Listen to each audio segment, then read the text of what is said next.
नमः। नमो विष्णुस्वाकृतमेन भूतले स्वयं रूपः कदा मह्यं ददाति सुपदान्तिकम्।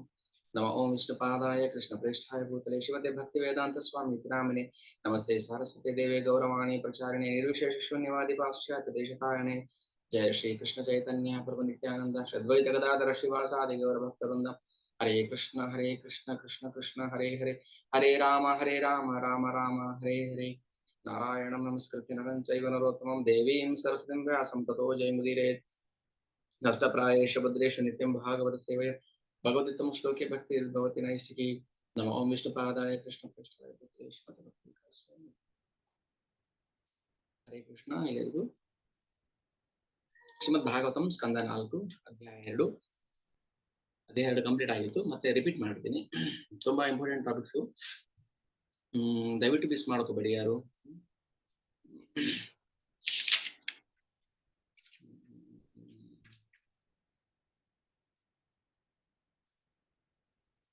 ಅಧ್ಯಾಯ 2 ಶಿವನಿಗೆ ದಕ್ಷ ಶಾಪ ಸೊ ಏನಾಗುತ್ತೆ ಸಂದರ್ಭ ಏನಿದೆ ಬ್ರಹ್ಮನ ಪುತ್ರರಾದ ದಕ್ಷ ಪ್ರಜಾಪತಿಗಳು ಜಗತ್ತಿನ ಕಲ್ಯಾಣಕ್ಕೋಸ್ಕರ ಒಂದು ಯಜ್ಞವನ್ನು ಮಾಡ್ತಾರೆ ಆ ಯಜ್ಞಕ್ಕೆ ಬ್ರಹ್ಮಾಂಡದ ಎಲ್ಲ ಬ್ರಹ್ಮರ್ಷಿಗಳು ದೇವತೆಗಳು ಎಲ್ಲರನ್ನು ಕರೆಸಿರ್ತಾನೆ ದಕ್ಷ ಅದಕ್ಕೆ ಅಧ್ಯಕ್ಷ ಬ್ರಹ್ಮದೇವರು ಸೊ ಬ್ರಹ್ಮದೇವರು ಯಜ್ಞ ಮಂಟಪದಲ್ಲಿ ಕೂತಿರ್ತಾರೆ ಎಲ್ಲಾ ದೇವತೆಗಳು ಋಷಿಗಳು ಸಭೆಯಲ್ಲಿ ಹಾಜರಿರ್ತಾರೆ ಯಜ್ಞಕ್ಕೆ ಕೊನೆಗೆ ದಕ್ಷ ಬ್ರಹ್ಮ ಬರ್ತಾರೆ ಒಳಕ್ಕೆ ದಕ್ಷ ಪ್ರಜಾಪತಿ ಬರ್ತಾರೆ ಬಂದಾಗ ಬ್ರಹ್ಮ ಮತ್ತು ಶಿವರನ್ನ ಹೊರತುಪಡಿಸಿ ಎಲ್ಲರೂ ಅವರಿಗೆ ಗೌರವ ಸೂಚಿಸ್ತಾರೆ ಶಿವನನ್ನ ಬಿಟ್ಟು ಶಿವ ಮೇಲೆ ಎದ್ದು ಕೂತ್ಕೊಳ್ಳೋದಿಲ್ಲ ಅವರಿಗೆ ಗೌರವ ಕೊಡೋದಿಲ್ಲ ಅಂತೇಳಿ ದಕ್ಷನಿಗೆ ಕೋಪ ಬರುತ್ತೆ ದಕ್ಷ ಏನ್ ಮಾಡ್ತಾನೆ ಸಭೆಯನ್ನ ಉದ್ದೇಶಿಸಿ ಮಾತಾಡ್ಬೇಕಾಗತ್ತೆ ಆಗ ಶಿವನನ್ನ ನಿಂದನೆ ಮಾಡ್ತಾರೆ ಅಳಿಯ ಸತಿಯನ್ನ ಕೊಟ್ಟು ಮದುವೆ ಮಾಡಿರ್ತಾನೆ ಆದ್ರೆ ಬ್ರಹ್ಮದೇವರ ಮಾತಿಗೆ ಬೆಲೆ ಕೊಟ್ಟು ಮದುವೆ ಮಾಡಿರ್ತಾನೆ ತನಗೆ ಸ್ವಇಚ್ಛೆ ಇರೋದಿಲ್ಲ ಅವಳ ಮಗಳನ್ನ ಕೊಟ್ಟು ಮದುವೆ ಮಾಡಕ್ಕೆ ಅವ್ರಿಗೆ ಸ್ವಲ್ಪನೂ ಇಷ್ಟ ಇರೋದಿಲ್ಲ ದಕ್ಷನಿಗೆ ಸೊ ಶಿವನನ್ನ ನಿಂದನೆ ಮಾತಾಡ್ತಾನೆ ದಕ್ಷ ಸಭೆಯಲ್ಲಿ ಕೆಲವು ಮೂರ್ಖರಿದ್ದಾರೆ ಅವ್ರಿಗೆ ಹೇಗೆ ಗೌರವವನ್ನು ಸೂಚಿಸಬೇಕು ನೀತಿ ಸಂಹಿತೆಯನ್ನ ಹೇಗೆ ಕಾಪಾಡ್ಕೋಬೇಕು ಅನ್ನೋ ಒಂದು ಚೂರು ಎಚ್ಚರಿಕೆ ಇಲ್ಲ ಅಂತ ಮೂರ್ಖ ಈ ಶಿವನನ್ನ ನೇರವಾಗಿ ಎಲ್ಲರ ಎದುರುಗಡೆ ಅವಮಾನ ಮಾಡ್ತಾ ಇದ್ದಾನೆ ಯಾರನ್ನು ಬಿಟ್ಟಿಲ್ಲ ಎಲ್ಲಾರನ್ನು ಕರೆದಿದ್ದ ಯಜ್ಞಕ್ಕೆ ಅವನಿಗೇನೋ ಒಂದು ಒಳಗಡೆ ದ್ವೇಷ ಶಿವನ ಮೇಲೆ ಸೊ ಹಾಗಾಗಿ ಏನ್ ಮಾಡ್ತಾನೆ ಎಲ್ಲರ ಎದುರುಗಡೆ ಶಿವನನ್ನ ಅವಮಾನ ಮಾಡ್ತಾನೆ ಏನ್ ಹೇಳ್ತಾರೆ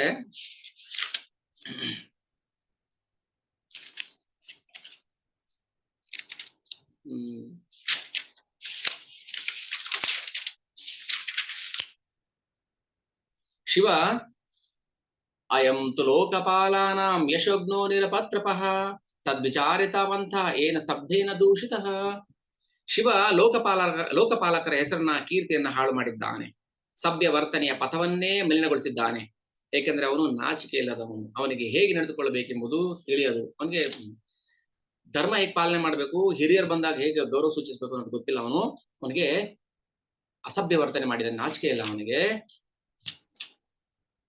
ನನ್ನ ಗಾಯತ್ರಿಗೆ ಸಮಾನಳಾದ ನನ್ನ ಆ ಸುಂದರಿ ಪುತ್ರಿಯನ್ನ ಅವನಿಗೆ ಕೊಟ್ಟು ಮದುವೆ ಮಾಡಿದ್ದೀನಿ ಅದಕ್ಕೋಸ್ಕರ ಅವನಿಗೆ ಗರ್ವ ಬಂದಿದೆ ತಾನೊಬ್ಬ ದಕ್ಷವನ್ನ ಮಗಳನ್ನ ಮದುವೆ ಆಗಿದ್ದೀನಿ ಅನ್ನೋ ಒಂದು ಅಹಂಕಾರ ಬರುತ್ತೆ ಅವನಿಗೆ ಸ್ವಲ್ಪನೂ ಕೂಡ ಅರ್ಹತೆ ಇಲ್ಲ ನನ್ನ ಮಗಳನ್ನ ಮದುವೆ ಆಗೋದಕ್ಕೆ ಅವನು ಹೇಳ್ತಾನೆ ಪಾಣಿ ಮರ್ಕಟ ಲೋಚನ ಮರ್ಕಟ ಅಂದ್ರೆ ಕೋತಿ ಅಂತ ಕಣ್ಣಿರುವಂತ ಶಿವನಿಗೆ ನನ್ನ ಸುಂದರಿ ಸತಿಯನ್ನ ಕೊಟ್ಟು ಮದುವೆ ಮಾಡಿದ್ದೀನಿ ವಾಚಾಪ್ಯಕೃತ ನೋಚಿತಂ ಆದ್ರೂ ಮಾವ ಅನ್ನೋ ಒಂದು ಗೌರವನು ಕೂಡ ಸೂಚಿಸಿದ ಅವನು ನನ್ನನ್ನ ಸ್ವಾಗತಿಸಲಿಲ್ಲ ಸಭ್ಯತೆ ಎಲ್ಲಾ ನಿಯಮಗಳನ್ನ ಮೀರಿ ನಿಂತಿದ್ದಾನೆ ಶಿವ ಆದ್ರೂ ಕೂಡ ನನಗೆ ಮಗಳನ್ನ ಕೊಡೋದಕ್ಕೆ ಇಷ್ಟ ಇರಲಿಲ್ಲ ಬ್ರಹ್ಮದೇವರ ನಿಮ್ಮ ಮಾತನ್ನು ಕೇಳ್ಕೊಂಡು ನಾನು ಅವನಿಗೆ ಮದುವೆ ಮಾಡಿಕೊಟ್ಟೆ ಹೇಳಿದ್ರೆ ಪ್ರೇತವಾಸೇಶು ಪ್ರೇತ ಜೊತೆ ಇರ್ತಾನೆ ಯಾವಾಗ್ಲೂ ಪ್ರೇತವಾಸೇಶು ಘೋರೇಶು ಪ್ರೇತೈರ್ಭೂತ ಗಣೈರ್ವೃತಃ ಅಟತಿ ಉನ್ಮತ್ತ ನಗ್ನು ವ್ಯಪುಕೇಶು ಹಸನ್ ರುದನ್ ಮೈಗೆಲ್ಲ ಬೂದಿ ಬಳ್ಕೊಂಡು ಪ್ರೇತಗಳ ಸಹವಾಸ ಮಾಡಿಕೊಂಡು ಹೆಣದ ಮೂಳೆಯನ್ನ ಧರಿಸ್ಕೊಂಡು ಅದರ ರುಂಡವನ್ನ ಧರಿಸ್ಕೊಂಡು ನಗ್ನನಾಗಿ ಅಳ್ತಾ ನಗುತ್ತಾ ಹುಚ್ಚಿನ ತರ ಓಡಾಡ್ತಾ ಇರ್ತಾನೆ. ಸುಡುಗಾಡಂತ ಪ್ರದೇಶದಲ್ಲಿ ವಾಸ ಮಾಡ್ತಾನೆ, ಅಶುಚಿ ಜಾಗದಲ್ಲಿ. ದೋಷ ತುಂಬಿದ ಹೃದಯವುಳ್ಳವನಾದ ಈ ಶಿವನಿಗೆ ನನ್ನ ಮಗಳನ್ನ ಕೊಟ್ಟು ಮದುವೆ ಮಾಡಿದೆ ಅಂತ ಹೇಳಿ ದಕ್ಷ ಹಿಗ್ಗಾಮುಗ್ಗ ಶಿವನನ್ನ ನಿಂದನೆ ಮಾಡ್ತಾರೆ. ಶಿವ ಒಂದು ಮಾತು ಕೂಡ ಮಾತಾಡೋದಿಲ್ಲ, ಮೌನವಾಗಿರ್ತಾರೆ. ಅಷ್ಟರಲ್ಲಿ ಏನಾಯ್ತು, ಯಾಗ ಮಂಟಪದಲ್ಲಿ ನೋಡಿ, ಕ್ರೋಧ ಎಷ್ಟು ಅನರ್ಥಕಾರಿ, ಎಷ್ಟು ವಿನಾಶಕಾರಿ. ತನ್ನ ವಿನಾಶವನ್ನು ಮಾಡ್ಕೊಳ್ತಾನೆ. ಕ್ರೋಧ ಮೊದಲು ಸುಡೋದು ಅವನನ್ನ, ಆಮೇಲೆ ಉಳಿದವ್ರನ್ನ. ಕ್ರೋಧ ಎಷ್ಟು ಅನರ್ಥ ಅಂದ್ರೆ, ದಕ್ಷ ಹೇಳಿ ಕೇಳಿ ಬ್ರಹ್ಮನ ಪುತ್ರ, ದಕ್ಷ ಪ್ರಜಾಪತಿ. ಬ್ರಹ್ಮದೇವರು ತನ್ನ ಮನಸ್ಸಿನಿಂದ ಪ್ರಜಾಪತಿಗಳನ್ನ ಸೃಷ್ಟಿ ಮಾಡಿರ್ತಾರೆ, ಅದರಲ್ಲಿ ದಕ್ಷ ಕೂಡ ಒಬ್ಬ. ಎಂತಹ ಸಾಧು ಪುರುಷರು ಕೂಡ ಆ ಕ್ರೋಧದಿಂದ ಅವರು ನಾಶ ಆಗ್ತಾರೆ ಅನ್ನೋದಕ್ಕೆ ದಕ್ಷ ಉದಾಹರಣೆ. ಅಷ್ಟೇನಾಯ್ತು, ಶಿವನ ಅನುಚರ ನಂದೀಶ್ವರನಿಗೆ ಕೋಪ ಬರುತ್ತೆ. ನಂದೀಶ್ವರ ಹೇಳ್ತಾನೆ, ಅವನ ಕಣ್ಣು ಕೆಂಪಾಗ್ಬಿಡುತ್ತೆ. ದಕ್ಷ ಶಿವನಿಗೆ ಕ್ರೂರವಾದ ಮಾತುಗಳಿಂದ ಶಾಪ ಕೊಡುವುದನ್ನ ಸಹಿಸಿಕೊಂಡಿದ್ದ ಎಲ್ಲ ಬ್ರಾಹ್ಮಣರನ್ನು ಹಾಗೂ ದಕ್ಷನನ್ನ ಶಪಿಸಲು ನಂದೀಶ್ವರನು ಸಿದ್ಧನಾದನು. ಏನು ಅಪಚಾರ ಮಾಡಿದಿರುವಂತ ಶಿವನಿಗೆ ದಕ್ಷ ಬ್ರಹ್ಮ ನಿಂದನೆ ಮಾಡ್ತಾ ಇದ್ದಾನೆ ಅಂದ್ರೆ, ನಂದೀಶ್ವರ ಏನ್ ಮಾಡ್ತಾನೆ, ದಕ್ಷ ಬ್ರಹ್ಮ ಮತ್ತೆ ಅಲ್ಲಿರೋ ಕೂತಿರುವಂತ ಬ್ರಾಹ್ಮಣರಿಗೆ ಶಾಪ ಕೊಡೋಕೆ ಶುರು ಮಾಡ್ತಾನೆ. ಏನ್ ಶಾಪ ನಂಬರ್ 1, ಯಾರು ದಕ್ಷನನ್ನ ಅತ್ಯಂತ ಮುಖ್ಯವಾದ ವ್ಯಕ್ತಿ ಎಂದು ಪರಿಗಣಿಸಿ ಮತ್ಸರಗ್ರಸ್ತರಾಗಿ ಶಿವನನ್ನ ಉಪೇಕ್ಷಿಸುತ್ತಾರೆಯೋ ಅವರು ಅಜ್ಞರು. ಹೀಗೆ ದ್ವಂದ್ವ ದೃಷ್ಟಿ ಉಳ್ಳವರಾದ್ದರಿಂದ ಅವರಿಗೆ ದಿವ್ಯ ಜ್ಞಾನವು ಲಭಿಸದಂತಾಗಲಿ. ಅವ್ರಿಗೆ ಯಾವ ಕಾರಣಕ್ಕೂ ಕೂಡ ದಿವ್ಯ ಜ್ಞಾನ ಸಿಗುವುದಿಲ್ಲ. ಯಾರಿಗೆ? ದಕ್ಷನ ಅನುಯಾಯಿಗಳಿಗೆ. ದಕ್ಷನ ಅನುಯಾಯಿಗಳು ಶಿವನನ್ನ ಉಪೇಕ್ಷೆ ಮಾಡುವಂತವ್ರಿಗೆ ಯಾವ ಕಾರಣಕ್ಕೂ ದಿವ್ಯ ಜ್ಞಾನ ಒಲಿಯೋದಿಲ್ಲ. ಶಾಪ ನಂಬರ್ 2,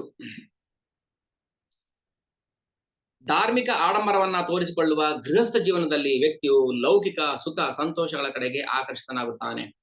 ಹಾಗಾಗಿ ವೇದಗಳ ತೇಲಿಕೆಯ ವಿವರಣೆಯಿಂದ ಅವರು ಆಕರ್ಷಿತರಾಗುತ್ತಾರೆ. ಅಂದ್ರೆ ಅವರು ಕರ್ಮಕಾಂಡಿಯರಾಗ್ತಾರೆ. ನಾನೇನೇ ಹೇಳ್ತಾ ಇದ್ದೆ, ಯಾರೆಲ್ಲ ಈ ಪೌರೋಹಿತ್ಯ ಮಾಡಿಸ್ತಾರಲ್ಲ ಅವರೆಲ್ಲರೂ ಕೂಡ ಕರ್ಮಕಾಂಡಕ್ಕೆ ಬದ್ಧರಾಗಿದ್ದಾರೆ. ಇದು ನಂದೀಶ್ವರನ ಶಾಪ. ಏನು ಮಾಡಕ್ಕಾಗಲ್ಲ, ಯಾಕಂದ್ರೆ ಅವರಿಗೆ ದಿವ್ಯಜ್ಞಾನ ಲಭಿಸದಂತಾಗಲಿ. ಯಾವ ಕಾರಣಕ್ಕೂ ಅವರಿಗೆ ದಿವ್ಯಜ್ಞಾನ ಲಭಿಸೋದಿಲ್ಲ. ಆದ್ದರಿಂದ ಅವನ ಬುದ್ಧಿಶಕ್ತಿ ಎಲ್ಲ ಸೂರ್ಯ ಹೋಗಿ ಕೊನೆಗೆ ಕಾಮ್ಯ ಕರ್ಮಗಳಿಗೆ ಅವೇ ಸರ್ವಸ್ವವೆಂಬಂತೆ ಬಂಧಿತನಾಗುತ್ತಾನೆ. ಸೊ ಯಾರೆಲ್ಲ ಕಾಮ್ಯ ಕರ್ಮಗಳಲ್ಲಿ ತೊಡಗಿರ್ತಾರೆ, ಕರ್ಮಕಾಂಡದಲ್ಲಿ ಮುಳುಗಿರ್ತಾರೆ, ಅವರೆಲ್ಲರೂ ಕೂಡ ಶಾಪಗ್ರಸ್ತರು. ಅವ್ರಿಗೆ ಯಾವ ಕಾರಣಕ್ಕೂ ಕೂಡ ದಿವ್ಯಜ್ಞಾನ ಸಿಗುವುದಿಲ್ಲ. ಶಾಪ ನಂಬರ್ 3, ದಕ್ಷನು ದೇಹವೇ ಸರ್ವಸ್ವ ಎಂದು ಪರಿಗಣಿಸಿದ್ದಾನೆ. ಈ ದೇಹವೇ ಸರ್ವಸ್ವ. ಈ ದೇಹಕ್ಕೆ ರೆಸ್ಪೆಕ್ಟ್ ಮಾಡಿಲ್ಲ ಅವನು. ಈ ದೇಹ ಅವನ ಮಾವ, ಈ ದೇಹ ಎಲ್ಲದಕ್ಕಿಂತ ಒಡೆಯ, ಈ ದೇಹ ದಕ್ಷ. ಅಂದ್ರೆ ದೇಹವೇ ಸರ್ವಸ್ವ ಎಂದು ಭಾವಿಸಿದ್ದಾನೆ. ಆತ್ಮದ ದೃಷ್ಟಿಯಲ್ಲಿ ಎಲ್ಲರೂ ಸಮಾನರು. ಭಗವಂತನಿಗೆ ಆತ್ಮದ ದೃಷ್ಟಿಯಲ್ಲಿ ಎಲ್ಲರೂ ಸಮಾನರೇ. ಯಾರು ದೊಡ್ಡವರು ಚಿಕ್ಕವರಿಲ್ಲ. ಯಾರಿಗೆ ಬೇಕಾದ್ರೂ ನಮಸ್ಕಾರ ಮಾಡ್ಬೋದು. ಇವ್ ನನ್ಗಿಂತ ದೊಡ್ಡವನು, ನಾನು ಅವ್ನು ನಮಸ್ಕಾರ ಮಾಡ್ಬೇಕು, ಅಥವಾ ಇವ್ ನನ್ಗಿಂತ ಸಣ್ಣವನು, ಅವ್ನು ನನ್ಗೆ ನಮಸ್ಕಾರ ಮಾಡ್ಬೇಕು, ಅದೆಲ್ಲ ಇಲ್ಲ. ಯಾಕಂದ್ರೆ ಶಿವನಿಗೆ ಆತ್ಮ ಬುದ್ಧಿ ಇತ್ತು, ಅದೇ ದಕ್ಷನಿಗೆ ದೇಹ ಬುದ್ಧಿ ಇದೆ. ಸಂಬಂಧದಲ್ಲಿ ಅಳಿಯ ಮಾವ ಇರ್ಬೋದು, ಆದ್ರೆ ಒಬ್ಬ ಅಜ್ಞ, ಒಬ್ಬ ಜ್ಞಾನಿ. ಇಲ್ಲಿ ಹೇಳ್ತಾರೆ, ದಕ್ಷನು ದೇಹವೇ ಸರ್ವಸ್ವ ಎಂದು ಪರಿಗಣಿಸಿದ್ದಾನೆ. ಅವನು ವಿಷ್ಣುಪಾದ ಅಥವಾ ವಿಷ್ಣುಗತಿಯನ್ನ ಮರೆತು ಕೇವಲ ಲೈಂಗಿಕ ಸುಖಕ್ಕೆ ಅಂಟಿಕೊಂಡಿರುವುದರಿಂದ ಅನತಿ ಕಾಲದಲ್ಲಿ ಅವನಿಗೆ ಶಿರಚ್ಛೇದ ಆಗುತ್ತೆ, ಮೇಕೆ ತಲೆ ಬರುತ್ತೆ ಅಂತ ದಕ್ಷ ನಂದೀಶ್ವರ ಅವರಿಗೆ ಶಾಪ ಆಗ್ತಾನೆ. ಲೌಕಿಕವಾದ ಬುದ್ಧಿಯನ್ನ ಬೆಳೆಸಿಕೊಂಡು, ಲೌಕಿಕ ವಿದ್ಯೆ, ಅದು ಅಲೌಕಿಕ ಅಲ್ಲ, ಲೌಕಿಕವಾದ ವಿದ್ಯೆಯನ್ನು ಬೆಳೆಸಿಕೊಂಡು ಭೌತ ದ್ರವ್ಯದ ಹಾಗೆ ಜಡರಾಗಿರುವವರು ಅವಿದ್ಯೆಯಿಂದಾಗಿ ಕಾಮ್ಯ ಕರ್ಮಗಳಲ್ಲಿ ನಿರತರಾಗಿರುತ್ತಾರೆ. ಅಂತ ವ್ಯಕ್ತಿಗಳು ಉದ್ದೇಶಪೂರ್ವಕವಾಗಿ ಶಿವನನ್ನು ಅವಮಾನಿಸುತ್ತಾರೆ. ಅವರು ಜನನ ಮರಣಗಳ ಚಕ್ರದಲ್ಲಿ ಸುತ್ತುತ್ತಲೇ ಇರಲಿ. ಶಾಪ. ಯಾರು ಕಾಮ್ಯ ಕರ್ಮದಲ್ಲಿ ಸಿಕ್ಕಾಕೊಂಡು ಉದ್ದೇಶಪೂರ್ವಕವಾಗಿ ಶಿವನನ್ನ ಅಪಮಾನ ಮಾಡ್ತಾರೆ, ದಕ್ಷನಂತಹ ಬುದ್ಧಿಗೇಡಿ ಜನರು, ಅವರು ಜನನ ಮರಣ ಚಕ್ರದಲ್ಲಿ ಸುತ್ತಲೇ ಇರುತ್ತಾರೆ. ವೇದಗಳು ಹೇಳುವ ಮೋಹಕವಾದ ಮಾತುಗಳಿಂದ ಆಕರ್ಷಿತರಾಗಿ ಶಿವನನ್ನ ಕುರಿತು ಅಸೂಯೆಪಟ್ಟವರು, ಅದರಿಂದ ಜಡರಾದವರು ಸದಾ ಕಾಮ್ಯ ಕರ್ಮಗಳಿಗೆ ಅಂಟಿಕೊಳ್ಳುವಂತಾಗಲಿ. ಇದು ಒಂದು ಕಡೆಯಿಂದ ಶಾಪ, ನಂದೀಶ್ವರ ಕೊಡುವಂತ ಶಾಪ. ಆ ಕಡೆಯಿಂದ ಭೃಗು ಮಹರ್ಷಿ ಏನ್ ಶಾಪ ಕೊಡ್ತಾರೆ ಅದು ನೋಡೋಣ. ಇಷ್ಟ ಅರ್ಥ ಆಯ್ತಲ್ಲ. ಯಾರು ಶಿವನನ್ನ ಉಪೇಕ್ಷೆ ಮಾಡ್ತಾರೆ, ದಕ್ಷನನ್ನ ಮುಖ್ಯ ವ್ಯಕ್ತಿ ಅಂತ ಪರಿಗಣಿಸಿಕೊಂಡು ಅಂತವ್ರಿಗೆ ದಿವ್ಯಜ್ಞಾನ ಲಭಿಸೋದಿಲ್ಲ. ದಕ್ಷನಿಗೆ ಅನತಿ ಕಾಲದಲ್ಲೇ ಸಾವು ಸಂಭವಿಸುತ್ತೆ, ಅಂದ್ರೆ ಅವನ ಶಿರಚ್ಛೇದ ಆಗುತ್ತೆ, ಆಡಿನ ತಲೆ ಬರುತ್ತೆ. ಆಮೇಲೆ ಯಾರು ವೇದಗಳ ಅಲಂಕಾರಿಕ ಮಾತುಗಳಿಗೆ ಸೂರೆ ಹೋಗಿ ಕೇವಲ ಕಾಮ್ಯಕರ್ಮಗಳಲ್ಲಿ ತೊಡಗ್ತಾರೆ ಅಂತವರು ಜನ್ಮ ಮರಣ ಚಕ್ರದಲ್ಲಿ ಸಿಕ್ಕಿ ನಾಶ ಆಗ್ತಾರೆ. ಇದು ನಂದೀಶ್ವರನ ಶಾಪ. ಇನ್ನೊಂದು ಹೇಳ್ತೇನೆ. ಈ ಬ್ರಾಹ್ಮಣರು ಯಾವ ಬ್ರಾಹ್ಮಣರು? ಶಿವನಿಗೆ ಅವಮಾನ ಮಾಡ್ಬೇಕಾದ್ರೆ ಸುಮ್ಮನೆ ಕೂತಿದ್ರಲ್ಲ ಆ ಬ್ರಾಹ್ಮಣರು, ಅಂದ್ರೆ ಎಲ್ಲ ಬ್ರಾಹ್ಮಣ ಕುಲಕ್ಕೆ ಅನ್ವಯಿಸುತ್ತೆ ಅದು, ಅಲ್ಲಿರೋರು ಮಾತ್ರ ಅಂತ ಅಲ್ಲ, ಶಾಪ ಇದು. ಈ ಬ್ರಾಹ್ಮಣರು ವಿದ್ಯೆ, ವ್ರತ, ತಪಸ್ಸುಗಳಲ್ಲಿ ತೊಡಗುವುದೆಲ್ಲ ದೇಹವನ್ನ ಪೋಷಿಸಿಕೊಳ್ಳುವ ಸಲುವಾಗಿ ಮಾತ್ರ. ಸರ್ವಭಕ್ಷ ದ್ವಿಜಾವೃತೈ ಧೃತ ವಿದ್ಯಾ ತಪೋವ್ರತಾ ವಿತ್ತ ದೇಹೇಂದ್ರಿಯಾರಾಮ ಯಾಚಕ ವಿಚರಂತ್ವಃ. ಅವರಿಗೆ ಏನು ತಿನ್ನಬೇಕು, ಏನನ್ನ ತಿನ್ನಬಾರದು ಎಂಬ ವಿವೇಚನೆಯೂ ಇರುವುದಿಲ್ಲ.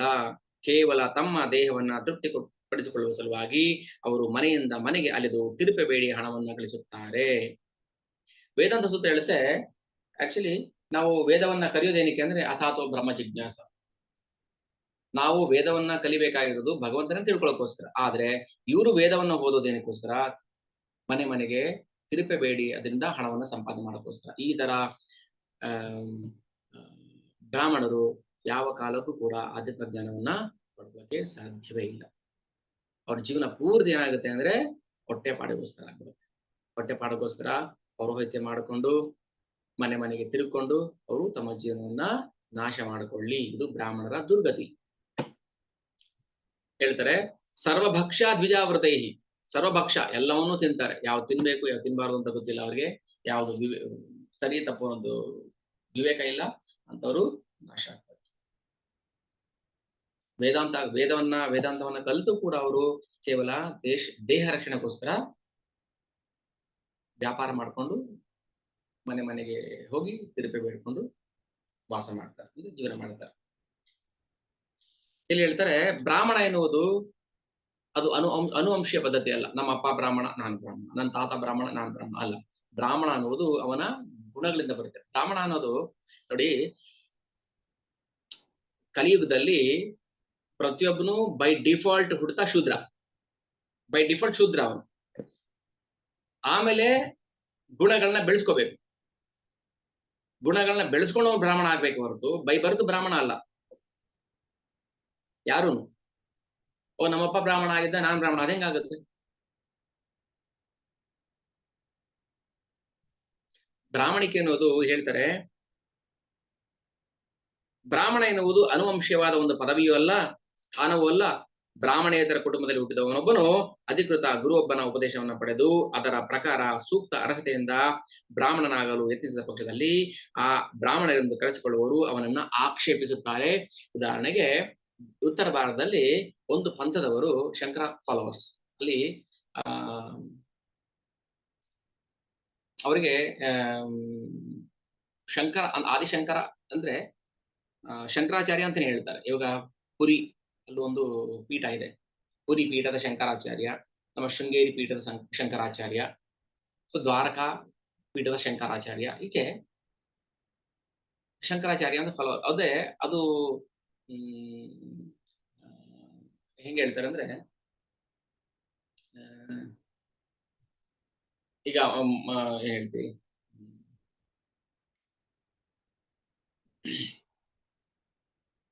ಒಂದು ಉದಾಹರಣೆ ಕೊಡೋಣ. ಈಗ ಫ್ಯಾಮಿಲಿ ನೇಮ್ ಅಂದ್ರೆ ಈಗ ಚಕ್ರವರ್ತಿ, ಇವನು ಮಿಥುನ್ ಚಕ್ರವರ್ತಿ, ಅವನ ಮಗ ರಮೇಶ್ ಚಕ್ರವರ್ತಿ, ಸುರೇಶ್ ಚಕ್ರವರ್ತಿ. ಚಕ್ರವರ್ತಿ ಅಂದ್ರೆ ರಾಜ ಅಂತ. ಅದು ಫ್ಯಾಮಿಲಿ, ಅದು ಒಂದು ರೂಢನಾಮ, ಅದು ರೂಢಿಯಿಂದ ಬಂದಿರುವಂತದ್ದು. ಚಕ್ರವರ್ತಿ ಒಂದು ತಿರುಪೆಯವನಾಗಿರ್ಬೋದು, ತಿರುಪೆ ಬೇಡ್ತಾ ಇರ್ತಾನೆ. ಏನಪ್ಪಾ ನಿನ್ನ ಹೆಸರು ತಿರುಪೆ ಬೇಡ್ತಾ ಇದೆಯಾ ಅಂದ್ರೆ, ನಾನು ಮಿಥುನ್ ಚಕ್ರವರ್ತಿ. ಚಕ್ರವರ್ತಿನ ಮತ್ತೆ ತಿರುಪೆ ಬೇಡ್ತಾ ಇದೆಯಾ? ಅದು ಫ್ಯಾಮಿಲಿ ನೇಮು. ನಮ್ಮ ಯಾವ್ದೋ ಕಾಲದಲ್ಲಿ ಚಕ್ರವರ್ತಿ ಆಗಿರ್ಬೋದು, ತಾತನೋ ಮುತ್ತಾತನೋ ಯಾವಾಗ, ಬಟ್ ನೀನಲ್ವಲ್ಲ. ಹಾಗೆ ಈ ಬ್ರಾಹ್ಮಣ ಎನಿಸಿಕೊಂಡವರು ಹುಟ್ಟುತ್ತಾನೆ ಬರುವಂತದ್ದಲ್ಲ, ಅದು ಗುಣಗಳನ್ನ ಬೆಳೆಸ್ಕೊಂಡ್ರೆ ಮಾತ್ರ ಅದಕ್ಕೆ ಒಂದು ಅರ್ಥ. ಅದಕ್ಕೆ ಭಾಗವತ ಹೇಳುತ್ತೆ, ಕಲಿಯುಗದಲ್ಲಿ ಯಾರೆಲ್ಲ ಹುಟ್ಟಿದ್ರು ಅವರೆಲ್ಲರೂ ಕೂಡ ಬೈ ಡಿಫಾಲ್ಟ್ ಶೂದ್ರ, ಆದ್ರೆ ಗುಣಗಳನ್ನ ಬೆಳೆಸ್ಕೊಂಡವನು ಬ್ರಾಹ್ಮಣ ಆಗ್ತಾನೆ. ಹೇಳ್ತಾರೆ, ಸೂಕ್ತ ಅರ್ಹತೆಯಿಂದ ಬ್ರಾಹ್ಮಣನಾಗಲು ಪ್ರಯತ್ನಿಸಿದ ಪಕ್ಷದಲ್ಲಿ ಈ ಬ್ರಾಹ್ಮಣರೆಂದು ಕರೆಸಿಕೊಳ್ಳುವರು ಅವನನ್ನು ಆಕ್ಷೇಪಿಸುತ್ತಾರೆ. ಇವಾಗ ಒಬ್ಬ ಮ್ಲೇಚ್ಛ ಇರ್ತಾನೆ ಅಂತ, ಫಾರಿನರ್, ಅವನಿಗೆ ಬ್ರಾಹ್ಮಣ ಗುಣಗಳಿರುತ್ತೆ. ಸೊ ಅವ್ರಿಗೆ ಏನ್ ಮಾಡ್ತಾರೆ, ಒಬ್ಬ ಸೂಕ್ತ ಗುರು ಅವರನ್ನ ಕರೆದು ದೀಕ್ಷೆ ಕೊಡ್ತಾರೆ, ಅವನು ಬ್ರಾಹ್ಮಣ ಆಗ್ತಾನೆ. ಅದನ್ನ ಇವ್ರು ಆಕ್ಷೇಪಿಸ್ತಾರೆ. ಉತ್ತರ ಭಾರತದಲ್ಲಿ ಇದೆ ಹೇಳಿದಲ್ಲ, ಈ ಶಂಕರ ಫಾಲೋವರ್ಸ್ ಆಗ್ಲಿ ಅಥವಾ ಕೆಲವು ಮಾಯಾವಾದಿ ತತ್ವಜ್ಞಾನಿಗಳು ಏನ್ ಮಾಡ್ತಾರೆ, ಒಬ್ಬ ಮ್ಲೇಚ್ಛನಿಗೆ ವೈಷ್ಣವ ದೀಕ್ಷೆ ಕೊಟ್ಟಾಗ ಅವ್ರು ಆಕ್ಷೇಪಣೆ ಮಾಡ್ತಾರೆ.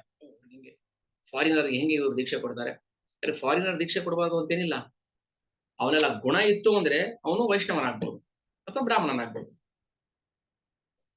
ಇದು ಅನುವಂಶವಾಗಿ ಬರುವಂತಹದ್ದು ಅಲ್ಲ ಇದು.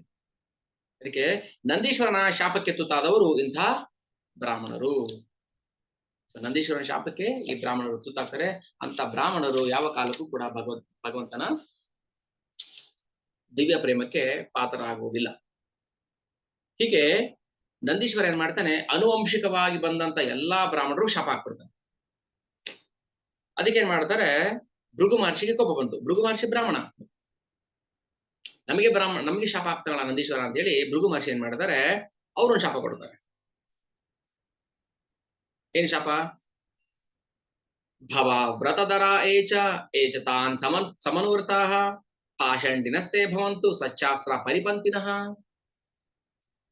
ಯಾರು ಶಿವನನ್ನ ಮೆಚ್ಚಿಸುವ ವ್ರತವನ್ನ ಧರಿಸುವನೋ ಅಥವಾ ಅಂತಹ ತತ್ವಗಳನ್ನು ಅನುಸರಿಸುವನೋ ಅವನು ಖಂಡಿತವಾಗಿಯೂ ನಾಸ್ತಿಕನಾಗುತ್ತಾನೆ ಮತ್ತು ದಿವ್ಯವಾದ ಶಾಸ್ತ್ರ ಆದೇಶಗಳಿಂದ ವಂಚಿತನಾಗುತ್ತಾನೆ. ಯಾರು ಶೈವ ವ್ರತವನ್ನ ಧರಿಸ್ತಾನೆ ಅಥವಾ ಶೈವ ದೀಕ್ಷೆಯನ್ನ ಪಡಿತಾನೆ ಅಂತವನು ಭಗವತ್ ತತ್ವಜ್ಞಾನವನ್ನ ಅರ್ಥ ಮಾಡ್ಕೊಳ್ಳಕ್ಕೆ ಸಾಧ್ಯವಿಲ್ಲ. ಅವನು ಖಂಡಿತವಾಗಿಯೂ ನಾಸ್ತಿಕನಾಗ್ತಾನೆ. ದೇವರಿಲ್ಲ ಅಂತ ಹೇಳಿ ಮಾಯಾವಾದಂ ಅಸತ್ ಶಾಸ್ತ್ರಂ. ಇಲ್ಲಿ ಹೇಳ್ತಾರೆ, ಸಚ್ಚಾಸ್ತ್ರ ಪರಿಪಂಥಿನವ, ಅವನು ಶಾಸ್ತ್ರದ ದಾರಿಯನ್ನ ಬಿಟ್ಟು ಅವನು ಅಶಾಸ್ತ್ರೀಯವಾಗಿ ಬದುಕೋಕೆ ಶುರು ಮಾಡುತ್ತಾನೆ. ಇದು ಶಾಪ, ಭೃಗು ಮಹರ್ಷಿ ಶಾಪ. ಯಾರಿಗೆ? ಶಿವನ ಆರಾಧಕರಿಗೆ. ಆಮೇಲೆ ಹೇಳ್ತಾರೆ, ನಷ್ಟ ಶೌಚೋ ಮೂಢಧಿಯೋ ಜಟಾ ಭಸ್ಮ ಅಸ್ಥಿಧಾರಿಣಃ ವಿಶಂತು ಶಿವದೀಕ್ಷಾಯ ಯತ್ರ ದೈವಂ ಸುರಾಸದಂ. ಶಿವನನ್ನ ಆರಾಧಿಸುವ ವ್ರತ ತೊಟ್ಟವರು ಎಷ್ಟು ಮೂರ್ಖರೆಂದರೆ ಅವರು ತಲೆಯ ಮೇಲೆ ಉದ್ದವಾದ ಜಟೆಗಳನ್ನ ಬೆಳೆಸಿಕೊಂಡು ಅವನನ್ನು ಅನುಕರಿಸುತ್ತಾರೆ. ಶಿವನ ಆರಾಧನೆಯ ದೀಕ್ಷೆ ಪಡೆದಾಗ ಸುರೆ, ಮಾಂಸ ಮತ್ತಿತರ ಅಂತಹವೇ ವಸ್ತುಗಳನ್ನ ಸೇವಿಸುವುದನ್ನೇ ಹೆಚ್ಚಾಗಿ ಬಯಸುತ್ತಾರೆ. ಭೃಗು ಮಹರ್ಷಿ ಹೇಳ್ತಾನೆ ನಂದೀಶ್ವರನಿಗೆ, ನೀನು ವೇದಗಳನ್ನ ವೈದಿಕ ತತ್ವಗಳನ್ನ ಪಾಲಿಸುವ ಬ್ರಾಹ್ಮಣರನ್ನ ನಿಂದಿಸಿದೆ ಆದ್ದರಿಂದ ನೀನೀಗಾಗಲೇ ನಾಸ್ತಿಕ ಸಿದ್ಧಾಂತಕ್ಕೆ ಶರಣಾಗಿ ಬಿಟ್ಟಿದ್ದೀಯೇ ಎಂಬುದು ತಿಳಿಯುತ್ತದೆ. ನಂದೀಶ್ವರನಿಗೆ ಪ್ರತಿಶಾಪ ಕೊಡ್ತಾರೆ ಭೃಗು ಮಹರ್ಷಿ. ಯಾವಾಗ ನೀನು ವೇದಗಳನ್ನ ಬಲ್ಲ ಬ್ರಾಹ್ಮಣರನ್ನ ಶಪಿಸಿದೆಯೋ ಆಗ್ಲೇ ನೀನು ನಾಸ್ತಿಕನಾಗ್ಬಿಟ್ಟಿದೆ, ನಿನ್ಗೆ ಪಾಷಂಡಿತನ ಬಂದ್ಬಿಟ್ಟಿದೆ. ಅದಕ್ಕೆ ಯಾರು ನೆಕ್ಸ್ಟ್ ಹೇಳಿದ್ರೆ, ವೇದಗಳು ಮಾನವ ನಾಗರಿಕತೆಯ ಮಂಗಳಕರ ಪ್ರಗತಿಗೆ ನಿತ್ಯವೂ ನಿಯಂತ್ರಕವಾದ ತತ್ವಗಳನ್ನ ಒದಗಿಸುತ್ತವೆ.